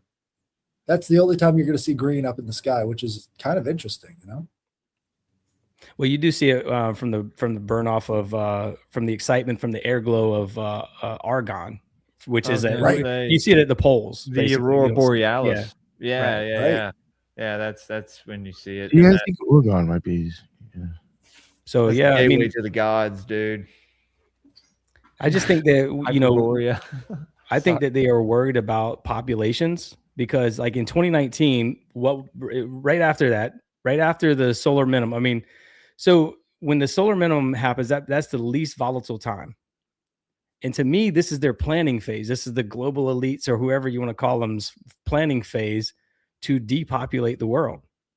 And 2019, I think that they were like, hey, we got to reduce populations. You got the big event coming up in 2024, 2025. They were worried about like a major solar flare that was going to hit. And it did hit. And it did cause flooding. And it did cause hurricanes. And it did cause I mean, look at what happened in wildfires. Now I know that some of the wildfires were probably started by direct energy weapons and stuff like that, right? But it's like it caused a lot of chaos around the world. We just didn't pay much attention. It was causing North flooding in Carolina, Texas, dude. North Carolina, Yeah, all these that's other bad. places. Yeah. So solar flares did have an effect on the environment, and it literally affects your pineal gland whenever those solar storms are happening. It like gives you this fight or flight response, and you start having these crazy dreams. You get like a lot of migraines. There's a lot of weird psychological things that happen as well. A lot of people started to wake up then. This happens every 11 years. The next one's going to be 2036. You're going to see another awakening where people kind of wake up to things, and then you'll see a die off. And you can kind of see that die off now, where people are kind of like not really concerned about it anymore. They were very concerned in 2024, 2025. Now it's starting to kind of trickle away. Now, I still do believe that some people are waking up, of course, but I feel like it's kind of going back to the way it was a little bit. I hope it doesn't. I hope the door is kicked down and we continue to talk about all this amazing stuff and people are held accountable and all this other stuff. But, I think that we're getting to a point where these people just know, these brainiacs, these nerds are sitting in a room and they're looking at the weather and they're like, oh, these things are going to happen. We got to reduce populations. When's the next solar minimum? 2030, which is Agenda 2030. So, of course, they're going to try to reduce populations again around that time in preparation for 2036, because I really believe that solar flares, their biggest fear in the world, their national security concern is solar flares. I really believe that that's their biggest concern in the world.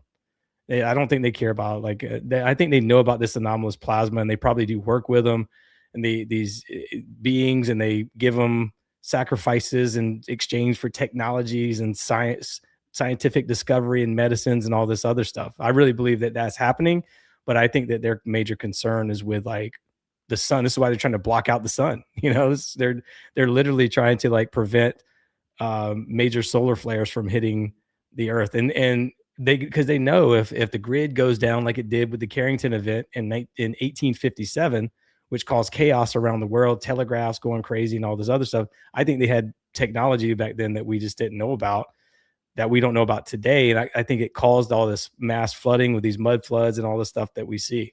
I really believe that there was a big plasma storm that happened, a big solar storm that happened. I think it was 1857, might have been 1859, but it was a big event. And I think that they are worried about that every single time. So, well, I think there should be something to be said about the layered aspect of the internet, right? So you've got Web 1.0, which was like message boards and really basic chat programs. And then they added another layer. And then you've got Web 2.0. And this is where you've got social media. But every time they're adding a layer in there, that's another control structure. So now they get to control what you see in the feed, and now they determine what goes up and what comes down. And then you've got the third layer, which I guess that's AI, right? I mean, so you've got now AI making these determinations instead of a physical person that is now filtering out these different layers of information for you. So like you were saying, it is an info war. And every time they're building up a new layer, that's billions and billions and billions of dollars in investment in how to control people's minds. What happens if we get hit by a solar flare? All of that is gone in a heartbeat. So as we interact with these machines, it's a cybernetic process. So the machines are reacting to us. It's becoming better at creating new layers of control. And we are acting with the machines. There's a cybernetic relationship there. And that whole relationship immediately vanishes as soon as we have that solar output, as well as, this is probably what the government's more interested in is using these different layers as control, as opposed to, well, all of the hospitals go down, all of our food production goes down, all the rest of that. I mean, a die-off event like that, you would want to have as many people dead before that happens as possible, so that you've got a lot less to clean up afterwards, because those people are going to be angry and they're going to be trying to take whatever they can get. I mean, pulling bricks out of walls and stuff. But we see the same cycles happening over and over and over again with all these different empires. They seem to rise in certain times and then they fall in other times. Even the nature of the sun itself, right? The soul right? It has something to do, like if you look at astrology, you're known by your sun sign, right? The soul sign. So there's something that they know, that we're deeply interacting with the sun on a very, different level. If it has anything to do with anything, it's shaping your personality. So what we're looking at is sort of like how they can manipulate the most basic framework for humankind. We had a show earlier about the aura, right? And the aura is best talked about as sort of like a low energy plasma that sort of exists around you, and it organizes based off of the thoughts that you're having. And you could see this too with all of these, cryptid encounters. There's a strange energy that's given off from them or stolen from the person that is interacting with them. They're having an aura interaction there. So if you can control the sun and how it interacts with humans, you can really control the destiny of the entire planet. Well, I know I'm talking a lot, and I'll promise. Let me just say one more thing before I forget this, because I was just thinking about something, because I was reading the comments and they were talking about Enoch. Now, I mentioned earlier that the archangel Uriel had a conversation with Enoch about cataclysms, essentially. And he's like, Enoch's witnessing all this crazy stuff that the Nephilim are doing and the fallen angels. And he's like, hey, what's going to be done about this? And he asked Uriel this, and Uriel's like, hey, don't worry about that. God's going to imprison them in the different layers of the planet. He's imprisoning them in the crust and below the mountains and in the abyss and in Tartarus. And also he mentions the cosmos. He's imprisoning them in the cosmos as well, which gets into another theory, which I don't think we have enough time to talk about all that. But, Uriel is essentially telling them that, like, the planet is not this passive system of creation. God created this system. It's like a prison planet for these entities, these different energies. And when the buildup of energy becomes too much, the righteous souls reach out on behalf of the righteous souls of the dead, meaning that even those who die, like Cain, like Abel from the Bible, when he died, he was on earth. He was basically imprisoned on earth in a place of rest. So this is why they say rest in peace, because it's like a waiting room. It's like a peaceful waiting room until Judgment Day comes. And this Judgment Day happens regularly, and it happens in great fashion with cataclysms. Now, it might be every 23,000 years or whatever, but Uriel's essentially saying, like, hey, don't worry about these things. God's going to take care of them. They're going to be imprisoned, and then there will be a cataclysm, and it wipes all the bad energies off the earth, and it's sort of like a reset. You talking about the archangel? Yes. Yeah. Well, I mean, who is Uriel? When you go back into the ancient Mesopotamian myths, it's the son of Enki, known as what's his name? Ningal. And he has a daughter named Ningal, but he has a son named Ningal. And this is who leads, say, a Sudra or Noah to land, right? And in the Bible, that's Uriel. Yep. And so it's uncanny when you look at the parallels between the two. Yeah, but he's talking about this. He's basically saying that the energies will become too much, and the righteous souls that are resting in peace are petitioning on behalf of the humans, or behalf of the righteous souls on earth. And they're saying, all right, God, the judgment needs to happen right now. These things need to happen because it's becoming too much. The negative energy has become too much, and earth can't take it anymore. And, that's essentially when or at least that's what is believed to be, according to Enoch. According to the book of Enoch. So we have to transmute that energy, man. That's what the humans are. We're beacons, right? Like, we are these energy, these forms of energy that we can, I think that is possible, but I see in a lot of near-death experiences, they talk about humans having kind of a tornado reaching up to the sky. As they're looking at them, there's like an energy tornado coming up from humans that is connecting to something higher, some sort of higher intelligence or something like that. And if you think about the travel down the tunnel of light, right?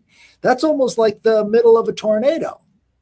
And so you've got that sort of tornado aspect to our being. Like, there's so much about ourselves that we don't fully understand. And all of it comes down to, where is this energy coming from that is sort of creating life itself? And Is it connected to the sky? Is there some sort of a cosmic radiation field that is now connecting the earth to the heavens? And that's in all of the mythology. It's all about Father Sky and Mother Earth. But why wasn't it reversed? Why isn't it Mother Sky and Father Earth? Like there's so much that, you know, is sort of assumed that we just take for granted. So Father Soul, right? This is the embodiment of the human being here on earth. So this is the father, this is the seed of the soul that is now inhabiting these bodies. So, you know, life itself could be much more connected to the cosmos than anybody gives it credit for. I was about to say, yeah, soul, which is the sun, you know. And if you think about a tornado itself and look at the inside of a torus field, the torus field can change shapes, right? We've got this massive torus field around the planet as this, you know, the magnetosphere. And in the inside of the torus field, you've got the tornado. Just changing the geometry of the outside of the system changes the geometry on the inside. So this torus field is the you know, total system when it comes to tornadoes, right? You can see that in hurricanes too. It's that same toroidal shape. Well, you know, with we were talking about the tunnel, right? It's like there's literally, so NASA actually talks about this openly. They're called X portal or X points, and they're talking about this flux transfer event from the sun to the magnetosphere, which is kind of like this portal, right? That sends this this solar flare to the magnetosphere. Now, some of it hits the magnetosphere and just basically goes straight into the region that it's. These X points are never fixed. They're always like moving. They're changing their locations essentially. And so this is why we see like lightning that is basically when it hits an area, it builds as a build up of electricity in the ionosphere, and it has to empty somewhere. So it empties into the ground. And this is where you get a lot of the, you know, Jesus talked about seeing Satan fall like lightning from heaven, right? And so this all ties into the biblical cosmology of the Bible, but we're not talking enough about that. We're not talking enough about those kinds of interactions that are regularly occurring, burning bushes and clouds and all these other things, these glowing entities, these transformative, you know, moments where somebody's seeing some sort of an angel and having an epiphany or talking to a burning bush or whatever it is. You know what I mean? It's like all these things, when you start to look at it from the angle of like first of all, when we talk about science, I think science is just a corrupted word. It's like an overlay of a Saturnian overlay on God's creation. In my opinion, I think it's literally just these are just the names we know because this is what we went to school and this is what they taught us in school. We don't know any other names to call these things. So, yeah, but I think that everything is corrupted. So like even ancient geometry and stuff like that was still corrupted by Satan. All this negative, it's anything negative that corrupts God's creation and passes it off as its own. And so I know a lot of people in this chat room maybe or have different ideas about religion and all this other stuff. But I think that as a Christian, once you start, when you open your mind to all the stuff we're talking about, it really opens up the Bible in a different way. It becomes more of a supernatural rather than just here's a bunch of stories from people from a long time ago. It becomes more real. It becomes like, oh, this could be happening now. This could be happening today. This is what this is, and this is what that is. So, well, the dendritic nature of lightning and the dendritic nature of our cells inside of our brains as they're reaching out and making these connections, you know, that kind of stuff is like, so there's a basic form that we're kind of missing because again, you know, who even talks about these different forms anymore? You've got also eyes, right? So eyes are taking in all of this light energy around us, but it's also kind of having a projective effect, right? So what we choose to look at is basically the direction we're going. And having that projection is sort of like you take time out of the equation and you can see how everything is connected. But once you include time in that sort of equation, that sort of Saturnian energy, you start to lose sight of the total or the whole, right? But you've got, we're time-space beings right now. We're moving in a specific direction, but there is a sense of retrocausality. And that retrocausality really does explain a lot of these, cycles that we keep going over and over and over again. We build up to a certain point, and then the causality sort of collapses back in on itself. I think that's probably true. I mean, there's a lot of evidence that suggests a lot of things have happened over and over and over. We're seeing civilizations built on top of civilizations, like in Pumapunku and maybe Teotihuacan. You can see a lot of layers in Peru of these, Sacsayhuaman, where there's like layers of different boulders. You know, you got this megalithic stone, and you got an attempt at another type of stone on top of that, and on top. It's the same with Baalbek, right? There's this like giant megalithic humongous block, and then there's other stuff built on top of it, and it's like it looks like layers of civilization that have happened over and over. And again, that's why I think that it's very important for, in the government's mind, this is very national security to them, because if everybody knew that these things were happening on a regular basis, they'd probably panic and they freak out every 11 years. 2036, the next solar maximum is going to happen. Oh my God, we got to get all the bread and batteries and everything else. And I really believe that that's what's happening. So I think that there are evil things happening in the government, but I also think that there might be a reason why they're covering up a lot of this stuff, maybe to avoid the panic.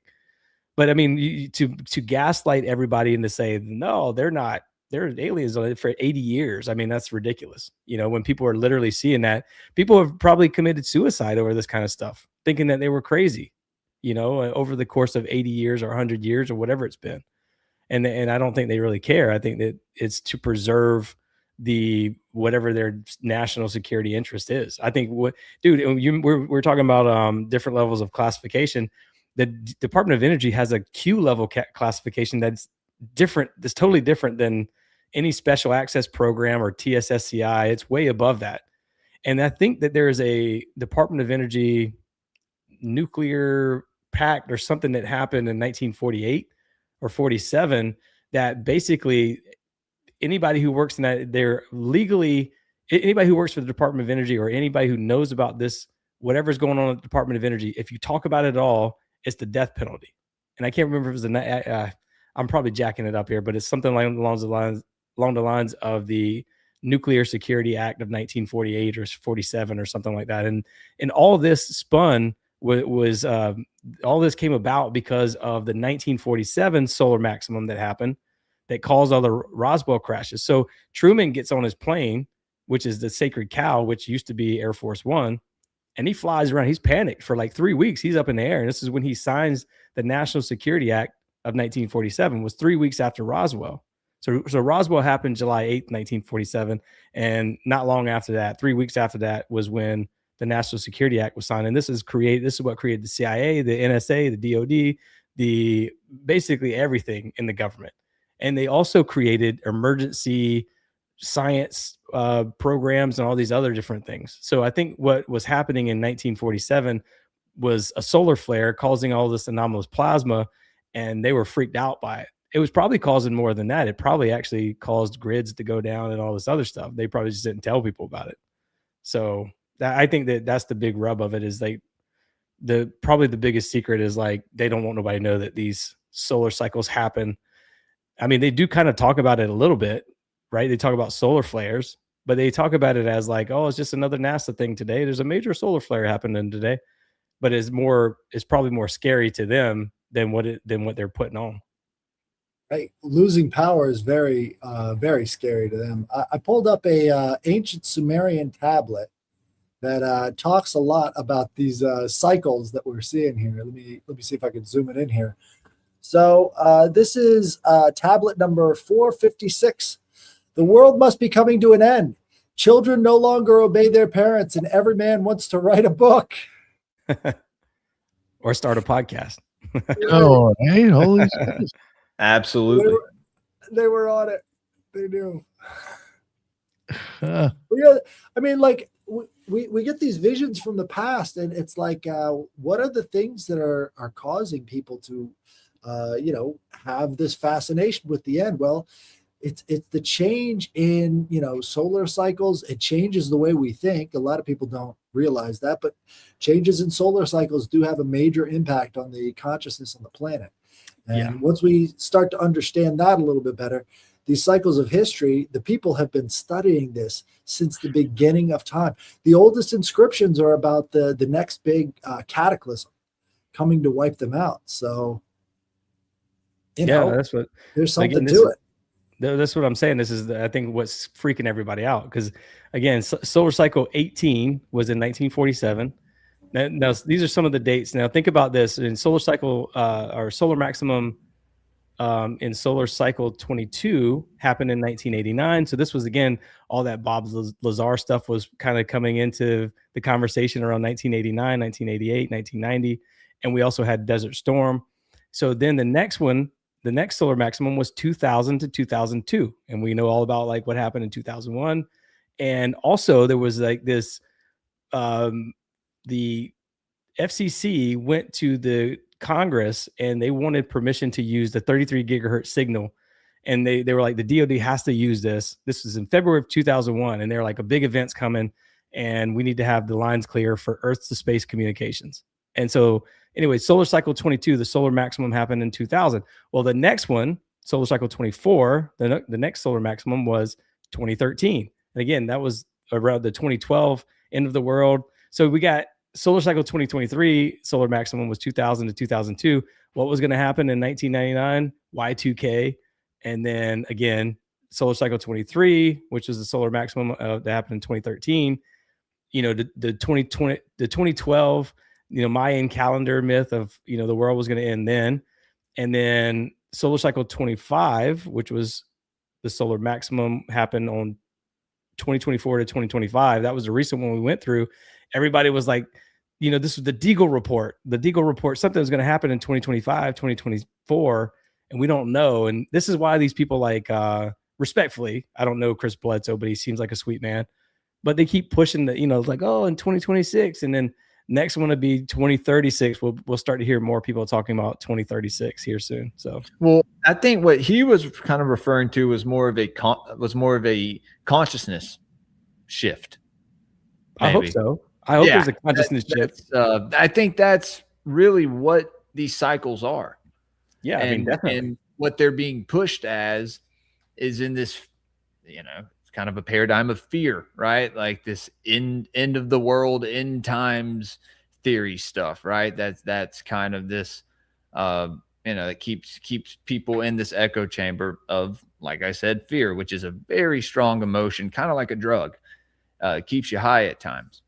And so I think if we view this from, you know, an angle of this is, you know, a shift in our consciousness and elevation of sorts, right? Like, yeah, we can, I mean, there's obviously a lot of gray area in there and stuff that has to be done on a kinetic level, you know, because we have files coming out now and there's people who are implicated and there's nothing, you know, you'd think that there would be, you know, an uproar in the streets, but, you know, nothing's happening. People don't really care. You know what I mean? And we're kind of like complacent. It's just like, you know, well, we care. Like, well, literally, what I'm saying is, you know, no, I mean, like, at large, right? I think our generation cares, but I don't think the older generation cares. Yeah, more and more now. But I'm, you know, it at first it was just a bunch of kooky conspiracy theories, right? Well, I had this written down. You were talking about consciousness. So like there is a correlation, like I said before, between geomagnetic disturbances and the disruption in people's brain waves and sleep patterns. So there's a sleep disruption, reduced melatonin production, more fragmented sleep, altered circadian rhythm, crazy dreams. There's a lot of crazy dreams. Migraines and headaches happen very frequently. There's also mood and cognitive effects like increased anxiety, irritability, slight decreases in attention or reaction time, changes in heart rate variability, and melatonin sensitivity. There's the pineal gland is sensitive to electromagnetic changes. So, you know, like if you feel like you've awakened recently, that's probably why, right? I mean, again, this has a major effect on our, because we are bioelectric beings. Our brains are bioelectric, our hearts are toroidal fields. You know, we're putting off this aura, like this toroidal field, like Headless Giant was just talking about. It's called black body radiation, right? That's what the science word is for it. But I think it's just a electromagnetic radiation that comes off of everything. This is why and by the way, it extends 6 feet around us. This is why they wanted you 6 feet apart, in Right. in Yeah. 2020. Headless had So- mentioned that to me one time with the aura viewing with the Dionysian glasses. Yeah. That's good shit. I gotta Dionysian. get me some of those. It's dicyanin, but that's actually a really interesting change you put on it. So Dionysian, yeah. I like that. Yeah, even your eyeballs project out 6 feet. But yeah, Brad, Cool. there is that initial awakening, but there's a lot more awakenings that happen along the way on that journey, right? Especially because it is, I think, if you're a spirit, especially if you're a spiritual person, it's a spiritual journey.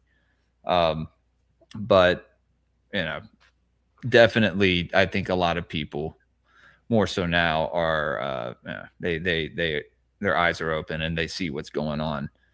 The veil has been pierced, the curtain has been lifted, and so. Ethan, do you have anything to add, man? I feel like we just keep talking and not let you jump in, dude.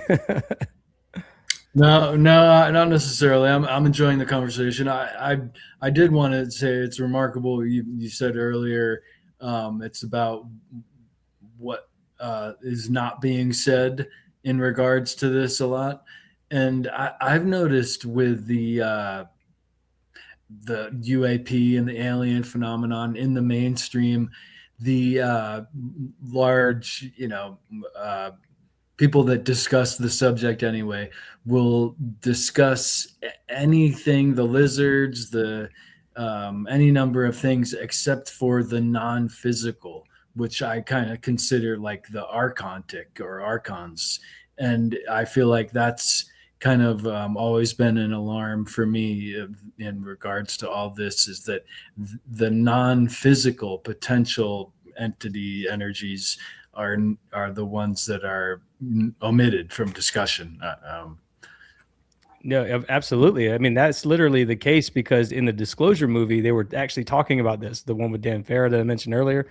They were talking about how there was a big problem because, all these people in Congress was like, no, that's demonic, and we're not going to talk about that. And it's like, well, if that's the case, then all of these hearings, in my opinion, if they don't have like a preacher or a priest or some, theologian there, if they don't have, someone who is from the DOE, someone, a bunch of physicists maybe that are there, if you don't have someone from the DOI who knows all about, oceanography and all this other different stuff and crustal movements and all these other different things, then you're doing nothing. The conversation is literally going nowhere. It's just spinning its wheels, and it's literally just a fake conversation to be had, because they don't talk about the energies, right? They just, it's funny because you can watch this on like one of my favorite shows to watch is Skinwalker Ranch, and I just watch it for entertainment purposes because I clearly know that it's just entertainment, right? It's like when you're watching it though, they do give little nuggets of information away, right?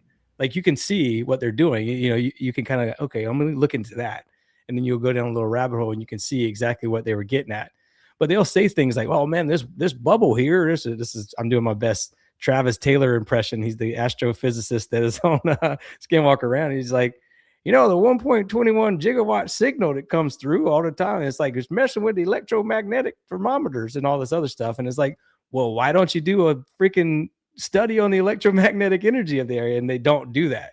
So again, that's one of the things that if like they're doing all these other tests, they're shooting rockets into this bubble, and they're doing all these different aeromagnetic scans and all this other stuff, and it's showing nothing. It's just the same old over and over, and they're just basically entertainment purposes.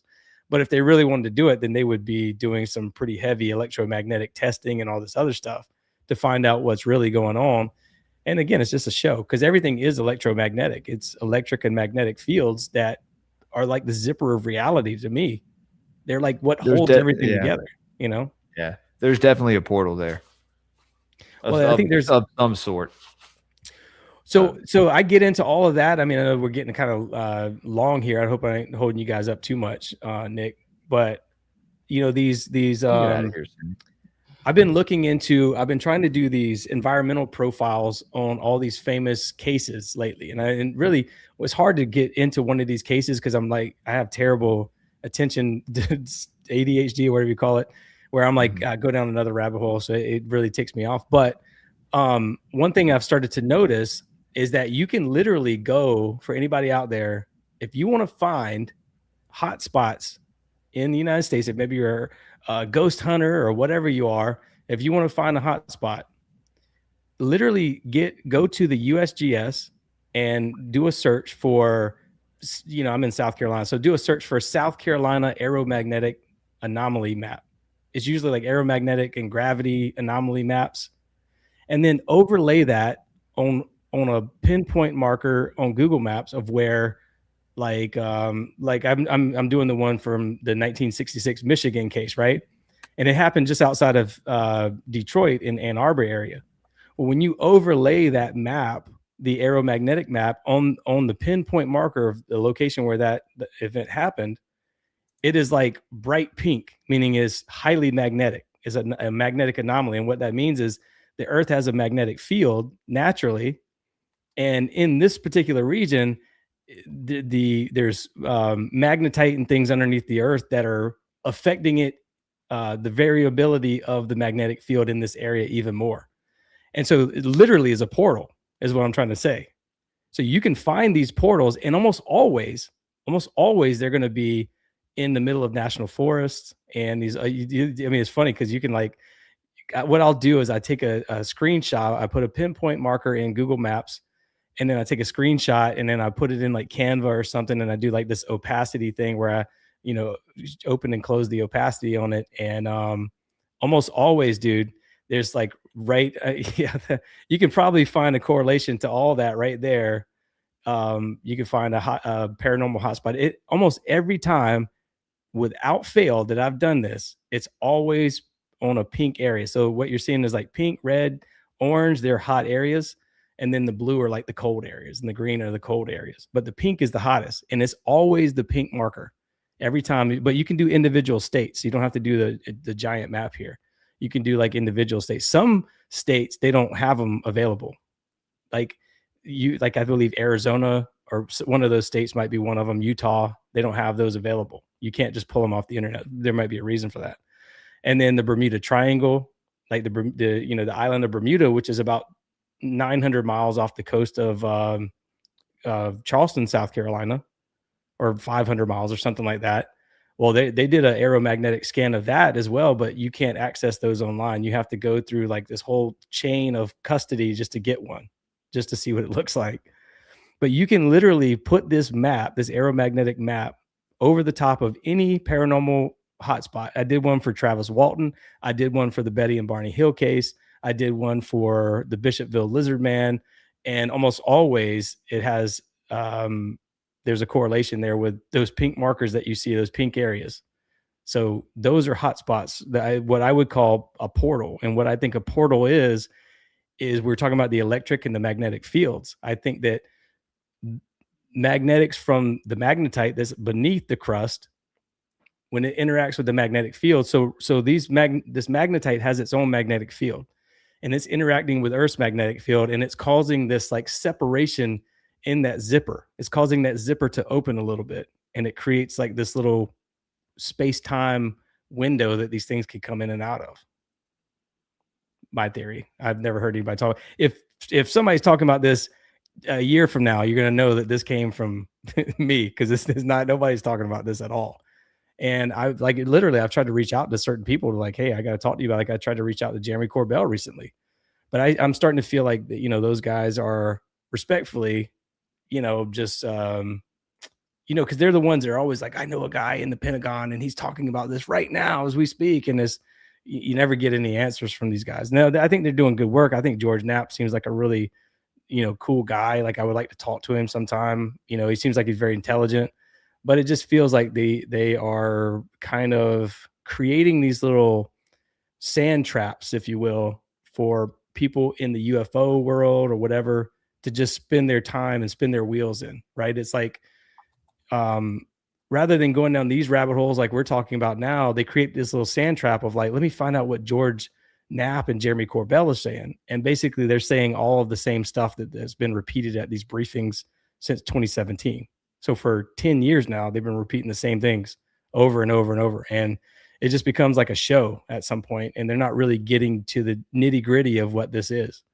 So my opinion, dude, like literally every time find you a USGS aeromagnetic and gravity map, and you're going to find all the hot spots or all the paranormal spots. Right. And this has to do a lot with earthquakes as well. So you've got different fault lines that are rubbing up against each other that are causing these things. One of the interesting things I found out about the Oracle at Delphi is that there was actually a major fault interaction right there at the Oracle at Delphi. So people have been sort of using these areas. I'm sure you can find some definite aeromagnetic anomalies around Stonehenge, around some of these other megalithic sites too. They were seeing the world in a different way. You know, I equate it to aura viewing. Maybe they were doing that a little bit more than actually, people give them credit for. But since we kind of lose that, I think it was far more involved in hunting than a lot of people give it credit for. As you're hunting an animal, seeing the aura helps you at a major advantage. But when you think about it, edge detection is one of the first things that comes into human vision as a child is developing from a baby into a toddler. They have to now see the edges of things. So all of our focus is just on the edges and the objects itself instead of the air around it. And it becomes a skill that you have to kind of master so that you can actually see the metadata of any sort of object. And that metadata goes right back into this stuff, which is how is that metadata being influenced and how is that influence changing the nature of the land itself? Agreed, man. Would you guys be okay with me just showing you quickly the Michigan, just to give you an idea of what I'm talking about? Go for it. All right. I'm going to share my screen. I got to zoom in a little bit. It's got complicated last time I tried to do this on my own thing. So hopefully I don't screw this up, dude. Slides, video files, share screen. Okay, there we go. For those who are listening, I'm trying to figure out how to share my screen here. Michigan map. There we go. So this is one I created in Canva. Can you guys see that at all? Yes. Okay, there we go. Okay, so this is the Michigan aeromagnetic map, right? And I have, so this right here is where the 1966 swamp gas thing happened. Right here in this. Can you see my cursor? Yes. Okay. All right. So I'm going to show you here. I'm going to move the transparency. Uh-oh. What am I doing? Oh, here we go.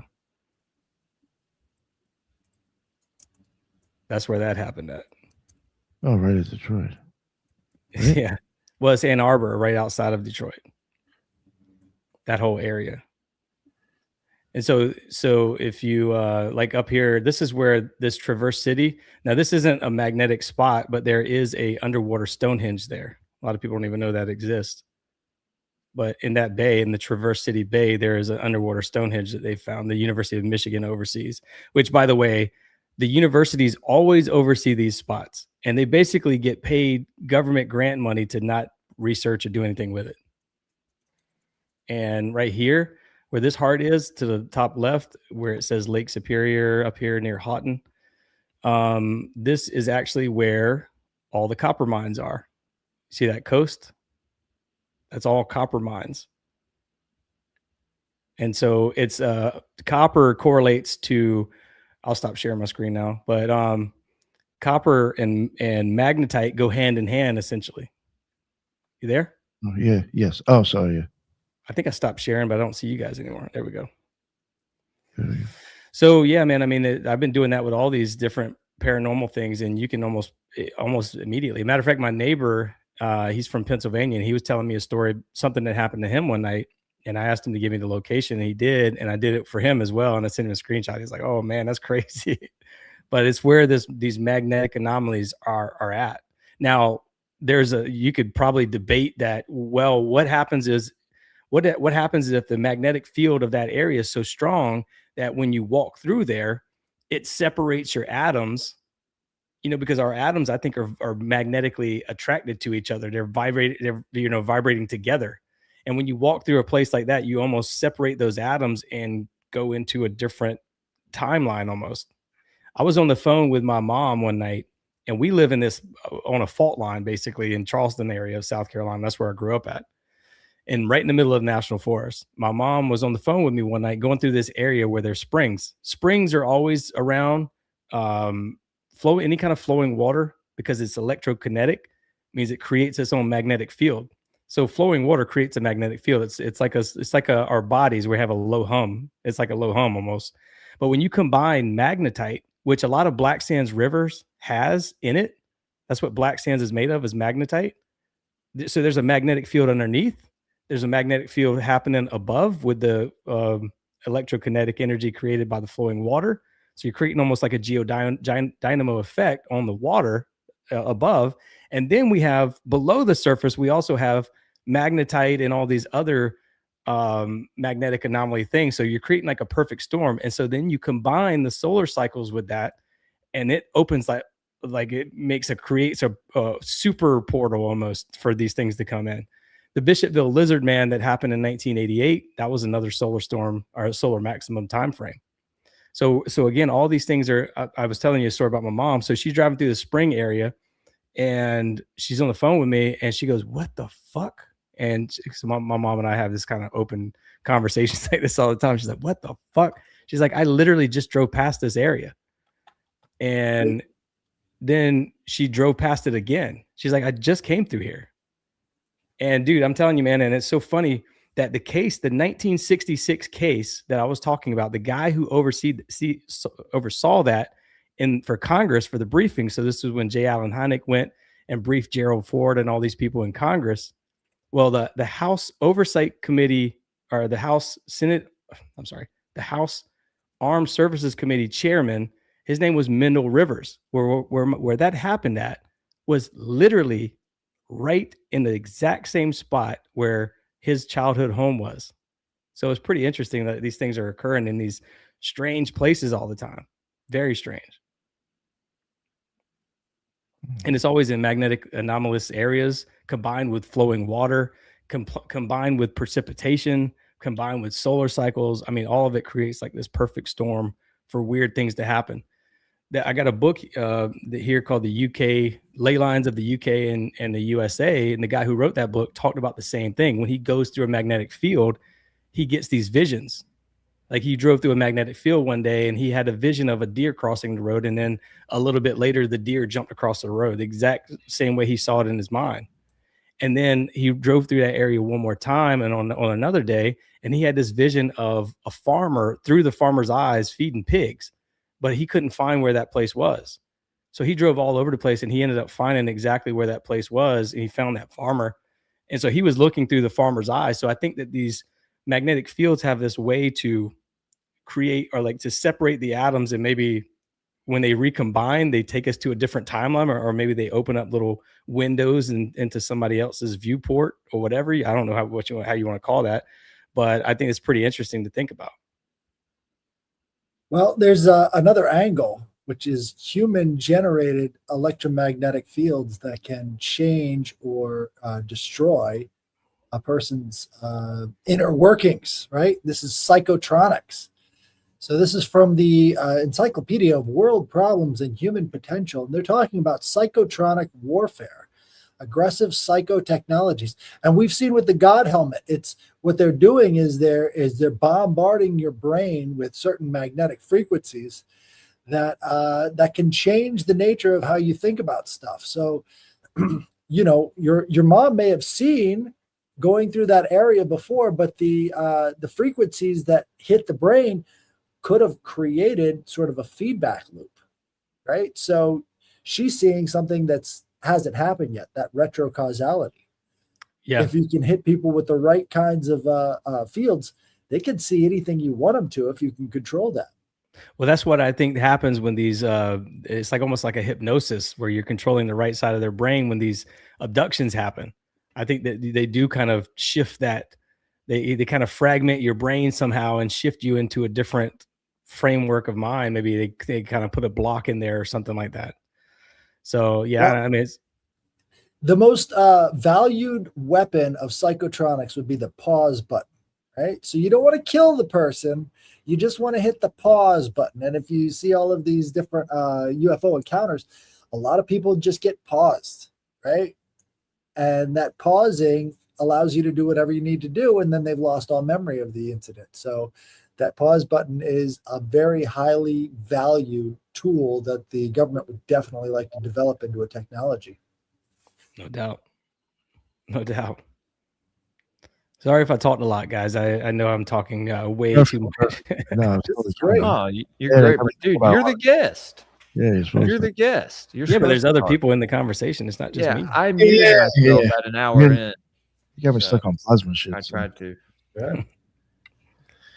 This was Yeah. a good. This was a Hell good yeah. talk, man. Yeah, no, that was fun as hell. That was interesting as shit. Yeah, a lot to think about just with the solar flares and the plasma and all that crap, man. And there's obviously more It really got me stuck on it. esoteric things with the sun, you know. But The whole intelligence and shit. I know, like that's some wild stuff.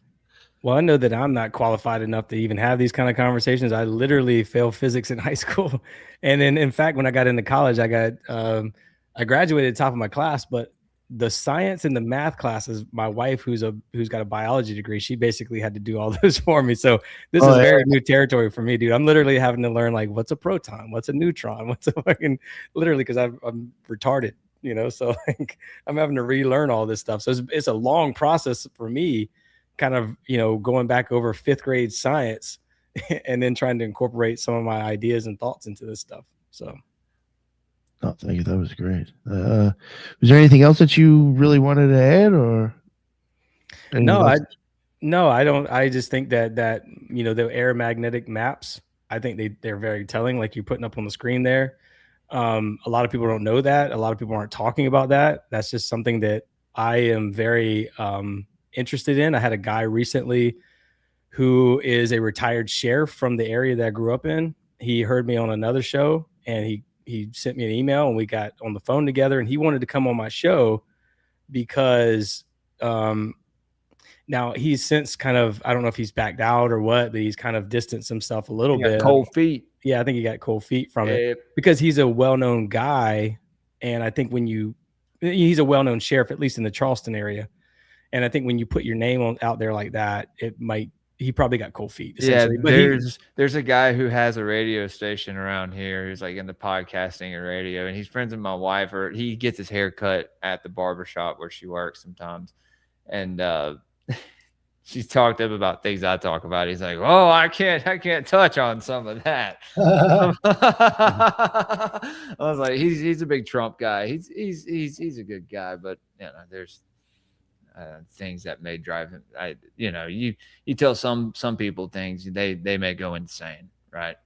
Do you want to know what's been driving me insane about the sun? What's that, Headless? I know there's a good explanation for this, but look at the prominences and look at the corona versus what's going on the inside. So we're talking about 1,000,000 degrees Kelvin on the outside, and then it gets cooler on the inside. How's that happening? I don't know. Maybe that's part all of the balls of energy. I think they heat and cool, don't they? As they expand and like, I don't know. Well, so they say that it's so hot that it feels cold. You know, like I asked my kids and my wife, I'm like, in the upper 3 layers of the atmosphere, is it hot or cold? And they go, oh, it's cold, obviously. And I'm like, no, it's actually hot. It's something like 2,500 degrees or something like that. But they say that it's so hot that it feels cold, which is crazy to say. I don't know. Aren't you like eviscerating at the same time? Yeah, I mean, 2,500 degrees would be pretty hot. Yeah, it'd be pretty hot. I wouldn't like all that. But yeah, the idea of plasma, it changes your mind when it comes to this stuff, because if the sun is made out of this self-organizing plasma that's being held in by all these extreme gravitational temperatures and gravity, right? But there's still that self-organizing principle to it, and it's providing energy to the rest of the solar system. So is the sun conscious? I think plasma is. I think it's a living consciousness. It's like and I think plasma is all around us. It may be what we're connected to. You know how when you have a thought about somebody, or you know, when we make a phone call, we don't even think much about it, but that signal goes from one point to another, and we don't really know how that happens. And so maybe it's just it's a medium. Maybe that plasma is ether, and that ether is just a medium for this. I don't know. Maybe you know how fish live underwater, but they don't know they're in the water. Bro, we have ethereal bodies. So we connect through the ether, through just like we have astral bodies, we have mental bodies, and we have physical bodies. So, Well, Right on, yeah, and man. the sun is extremely magnetic too, right? It's got So is it's got the an so is the Earth. insane, The sun, right? so the sun is a permanent magnet, and so does Earth. And when you have, this is why I think that when the sun up, sun down theory comes into play, because when the sun is coming across a particular region of Earth at a particular time, you got a permanent magnet dragging across another permanent magnet, and it creates induction, creates an electrical current. And that electrical current kind of unlocks all this magnetite, in my opinion. And that magnetite releases these noble gases, which is the energy that these complex plasmas need to kind of move around.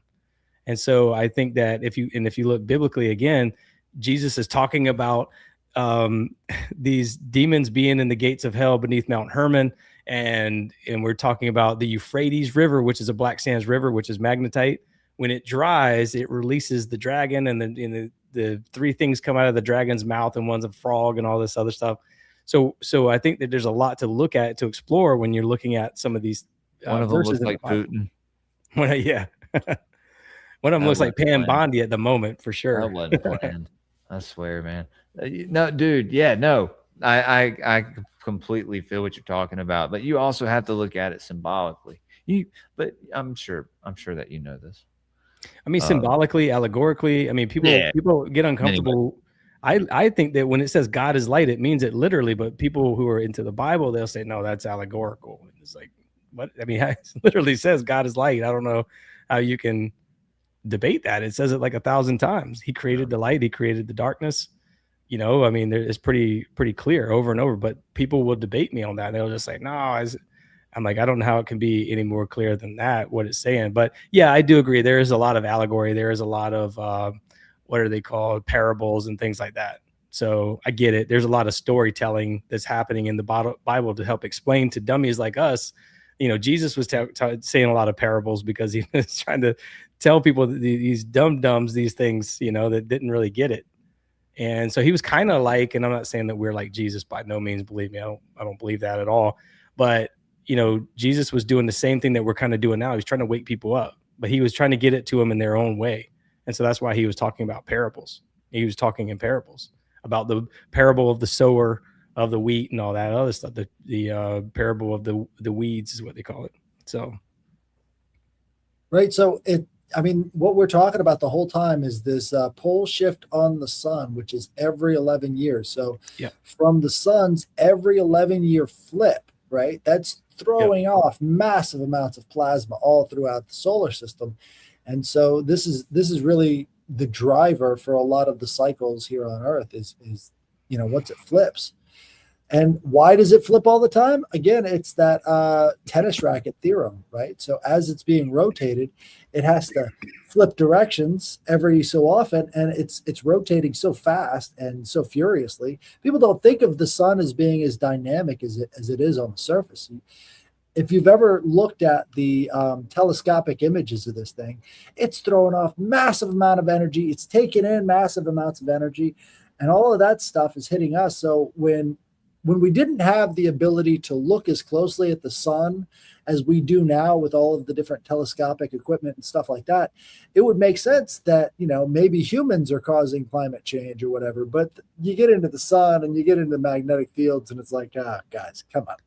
We're not. Well, the magnetic field between Earth and the sun is like there's like these filaments that it would be the equivalent of like a plasma ball that you get from Spencer's, which by the way, the biggest creator of those plasma balls is the Smithsonian, if that tells you anything. But you touch the plasma ball, you have that purple tendril touches your finger. Well, that purple tendril would be like a flux transfer event from the sun to Earth of plasma, or a Birkeland current, or whatever you want to call it. But it's basically a transfer of energy from one place to another. And they have this magnetic reconnection at the magnetic field, or the magnetosphere. And that's where it creates those X points, those portal locations that basically transfers the plasma directly from the sun straight into the Earth. Now, again, the other path is to flow around the magnetosphere and down through the poles. But those X points transfers it directly to the Earth. So those Birkeland currents, so those currents, those flux transfer events, they actually look like double helix DNAs. They're like these strands. So I think it's starting to look at stuff like that, and it's like, man, everything is everything, right? You can kind of keep zooming out, and we're like a fractal, right? And it's like every little atom of our body is another universe, and then so on and so on and so on. We are, our universe is not but a little fractal on the creator's pinky, dude. Right. Man. Yeah, those are the Birkeland currents. Those orange ones, they go in from the top.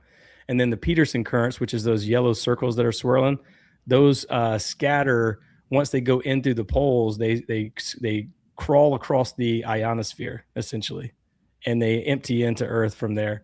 And those Peterson currents, by the way, line up with the 33rd parallel.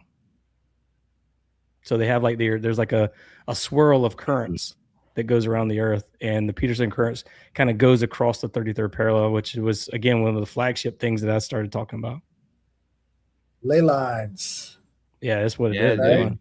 Brad goes hard on ley lines.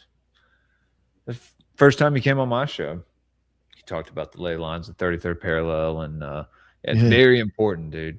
Yeah, well, I mean, nobody's talking about it in the way that I feel like. I used to listen to talk radio a lot and all this other stuff. And again, it was like those limited hangouts, and nobody was ever giving satisfactory answers and things like that, man. And I just wanted to know more. It's not enough for me to just say, because like I know aliens exist. I know UFOs exist. I mean, all that's pretty evident, right? You can see these. Dude, in my mom's backyard, she has all kind of crazy things happen. And she called me one night, 1:30 in the morning. She was feeding the chickens late at night. And there was a UFO hovering over her chicken coop, essentially. She filmed it. I got it on camera. I'm sitting there looking at it while she's looking at it. And but it's footage on it? Yeah, it's on my side, it's like a little tiny light. On her side, she said, I can see it clear as day. It's a big silver thing in the sky. And there's like these little things coming out of it. That's very common with the people's perception of it who are there, and the people's perception of it who are seeing it on camera. Yeah. Exactly. Yeah. So those things happen all the time. So I know they're real. I just want to know where they're coming from, how they're coming into our reality, what they are, why are they taking us, why are they impregnating people, why are they, doing all these evil things. Those aren't good things. So when people talk about like, oh, they're good, it's like, are they? I mean, if they were so benevolent, why aren't they stopping the Epstein stuff? Why aren't they teaching humanity about all these wonderful things? Why are they kidnapping people? Why don't they show themselves and say, hey guys, we're here to help, or we're here to assist, or whatever? Well, because we'll probably like shoot at them, Yeah, like most of us will like try to kill them. Like that's what humans do, right? When faced with something that they fear, or something that they've been indoctrinated to fear, right, Brad? Because that's what I'm saying. We have to look like, I don't know, usually on most things. And if you've been looking into this stuff as long as we all have, right, kind of how to pick apart the information, what to take from it and what to leave behind.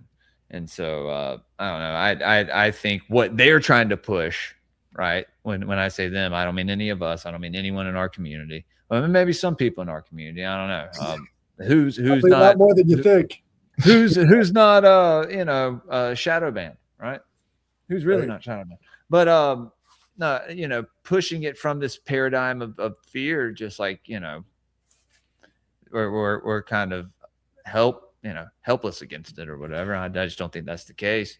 I think we have more power than we know, or than we're led on to believe. And so I think we need to embrace that. And, right. Well, I mean, they'd be doing it a lot more publicly, the abductions and everything else, if it wasn't due to the fact that we do have power over our own perception and all the rest of that stuff. It wouldn't be done covertly. Perception is key. Right. Like I said, tied right into fear. It's a common theme in everything. And usually in conspiracy, fear plays a huge part. Fear sells.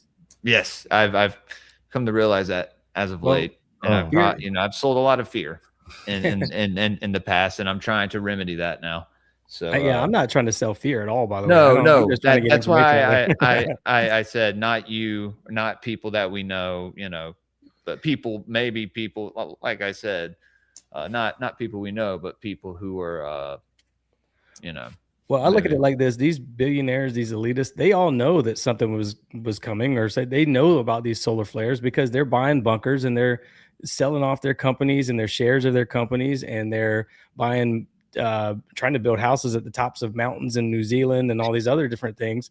And they're having meetings. There was a guy named David Rushkoff who did a story in 2017 where he had a meeting. He thought he was going to be talking about Bitcoin and all this other stuff, but he ended up talking with a bunch of tech people. And they were like talking about this event that was coming and how to prepare for this event. And so he was invited to be like, to add to the conversation, but he didn't know it was going to be about how to protect yourselves in the case of some big event that's going to happen and all this other stuff. So these people know. So I think it's important for us to kind of get this information out there to kind of at least how prepare to kind of spiritually protect yourself as well. Right. Exactly. Yeah. Right. Yeah. I feel you, brother. Everybody should remember this. Very important. And I think you're a very good person to teach that. So nobody is more afraid than a man with a guilty conscience. Yeah, they don't want us coming and kicking down their doors and stuff. I think Tupac had a quote about, hey, let me in. We need some supplies, whatever. And then eventually they start kicking the door down. And I think that's what they're worried about too. If the power grid goes down or whatever happens, that's the first people we're going out. We're going to get their supplies and take their swimming pools and their trucks and their batteries and whatever, toilet paper and whatever else, water supplies they have and food supplies they have. That's the first people we're going after. So I think they're worried about that. And they're probably also worried about their soul. And frankly, that's probably what they're worried about more than anything. Where did they go next? Kind of a thing. Yeah. Right. Absolutely. Well, this is a great episode. Thank you for coming on, man. Hell yeah, man. Sure, man. Thank you. Yeah, definitely. Go ahead and put your plugs in, brother. Let us know. Let everybody know where to find you. Yeah, man. Like I said, hopefully I didn't talk too much. But thank you guys very much. Dude, I just like, no, I just like having conversations with people. Like, I don't like talking all the time, but that's where I find myself. Is it because Ethan didn't talk? Dude, Ethan, he's you knew more about this than we. Smart man, actually. No, Ethan's incredible. Yeah, I mean, if it only improve if you can improve the conversation, that's when you should talk. And Ethan could say one thing and it would be better than everything I've said in the episode. But for me, I just feel like I'm just talking, running my mouth. But yeah, thank you guys. Dude, you're good. Like I said, you're the guest. Thank you. But I appreciate you guys having me on as always, man. I know you got a big audience, and I had a lot of people come over to my show last time I was on. So thank you guys very much for that, man. I really appreciate that. You should. I'm trying to do this full time now. It's pretty much my job. I was doing web design and all that, and I was already kind of looking for a way out of it. And then this started happening. I started getting kind of, I wouldn't say successful, but I started making a little bit of money on Spreaker and stuff. And I'm like, all right, maybe I can do this. Spreaker kicked me twice. I can't. Oh, they did? I said I was going to live stream me trying to set it up a third time. So maybe I'll do it just to show people, like, I'm not joking. Watch what happens the next day. And it's gone. Well, hopefully that doesn't happen to me, because right now I need that money. But cross, dude. For real. So, but yeah, I'm doing this full time. So I'm trying to focus more on. I'm doing more solo shows, like I told you, Nick. Man, I'm just that's good. Not so many guests anymore. Just kind of doing my own thing and talk, because I want to talk. I talk a lot, as you guys can see. So you guys are going to be hearing a lot more solo shows. I've been doing guest shows in the past, but I always, like I said, I always talk too much. I always feel like it's not very fair to my guests that I take over the conversation sometime. And so I just decided to kind of keep doing my own thing for a while and maybe have guests here or there. So I'd love to have any of you guys on any time. I'm not shutting the door completely. I just, I'm trying to get more content out a little bit faster rather than, once every week or whatever it's been. I'm trying to get it out every couple of days or so. So I'll look for more of that, but yeah, you can find all of that stuff at theawakenedpodcast.com. I'm working on merchandise and stuff like that. I need to make money in some way. So I'm creating t-shirts, and I got some stickers being made and all this other stuff. So you can support the show that way. I do have a Patreon, got a few members on Patreon. So that's another little income. I appreciate people in my description. I appreciate that, man. Yeah. So yeah, that's growing a little bit. I don't really have much to offer on Patreon other than just early access to videos. I just look at it as a place for people to support if they want to support. And so the people who are supporting, I'm very grateful to them. But yeah, a great audience, man. Everybody listening to the show is always amazing. Thank you guys for having me again. And thank you to your audience for listening and being open-minded. If you like what I talked about on here, please do me a favor, hit the follow button on Apple or Spotify and give the show a 5-star review. I really would appreciate that. That helps the show grow in ways that I think the audience doesn't really know. It helps us kind of skirt around the algorithms a little bit. It tells the algorithms we want to see more of this information. So anytime you make a comment, anytime you give a review, all that kind of stuff, it keeps us at the top of your algorithm. So please do that. That would help us out a lot, especially for these guys as well. So yeah, thank you guys again though. Thank you. Jules, did you want to let everybody know where they can find you at? Yeah, man, guys. Oh my God. Please forgive me. Yeah. All right. You can find me over on X at Great Build Pod, Instagram, Great Build _podcast. This was a great episode, Brad. Got YouTube, Rumble, Spotify, Apple Podcasts. Get me past 1,000 on YouTube, guys, so I can get some super chats. That'd be fun. Also, for everyone watching this weekend, I have some shows. Tomorrow, let's see, Stein Fox at noon, Great Horn Pagans. It's going to be a good time. And then I'm going on Veritas Road tomorrow night at 7, I believe. And then Sunday, Esoteric Book Review, Gods of the Morning Wood, occult symbolism of animals. I don't know what animals, but and then the Adepts. The Adepts in the Western Esoteric Traditions, part 7, I think. So Nick and Headless may be there, Rat and Subliminal. Ethan, you're always invited.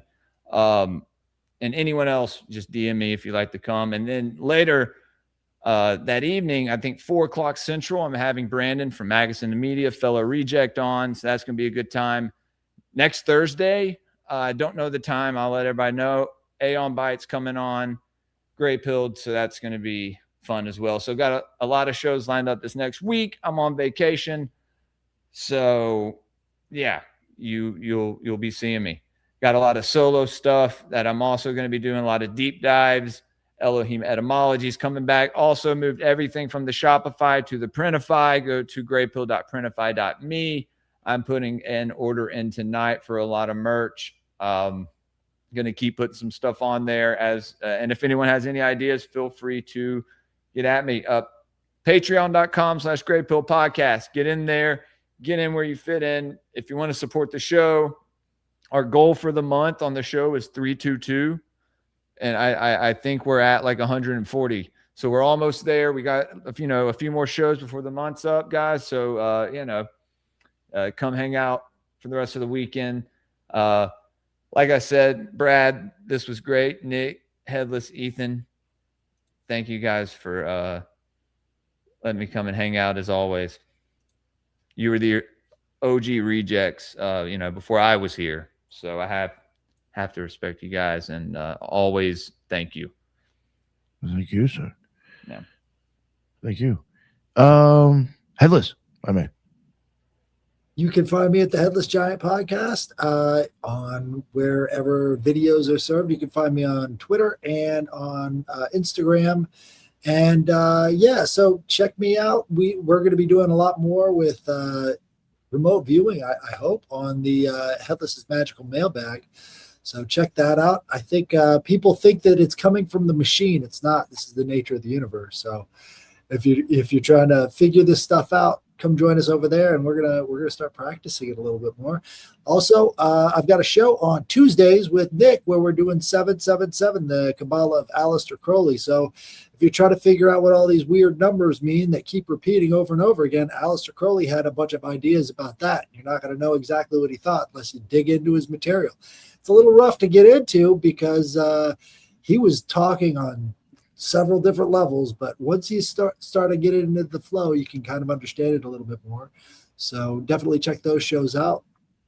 I'll see you again next time. Thank you. Thank you very much. And Ethan, my man. Yeah, I'm really, really getting a lot out of the 777 readings, you guys. Those are this has been great, Brad. Thank you so much. It really, in the next couple of months, we may be finding out all kind of paradigm information relative to what's been going on with the Trump disclosure, right? But it's interesting. I think the non-physical and the psychic phenomenon, rather than the physical and the non-psychic phenomenon, out of this whole phenomena, excuse my repetition, is really where the juice is at, right? The psychic and physical is where it is at. So very very cool to discuss. Easy to find on all the internets and frequently writing, and always enjoy being on here with you guys. Hell yeah. So I appreciate when you can make it. Yo, Brad, that was wild. That was some really good stuff. You gave me a lot of shit to think about actually with that. So thank you. I may have been quiet, but it was because you had me really thinking about a few things. But I appreciate everybody else coming on the show. I know it was a long one, but that's what's up. I appreciate it. And everybody in the chat, thank you. That's why we go live. And until the next one, everybody be well. Later.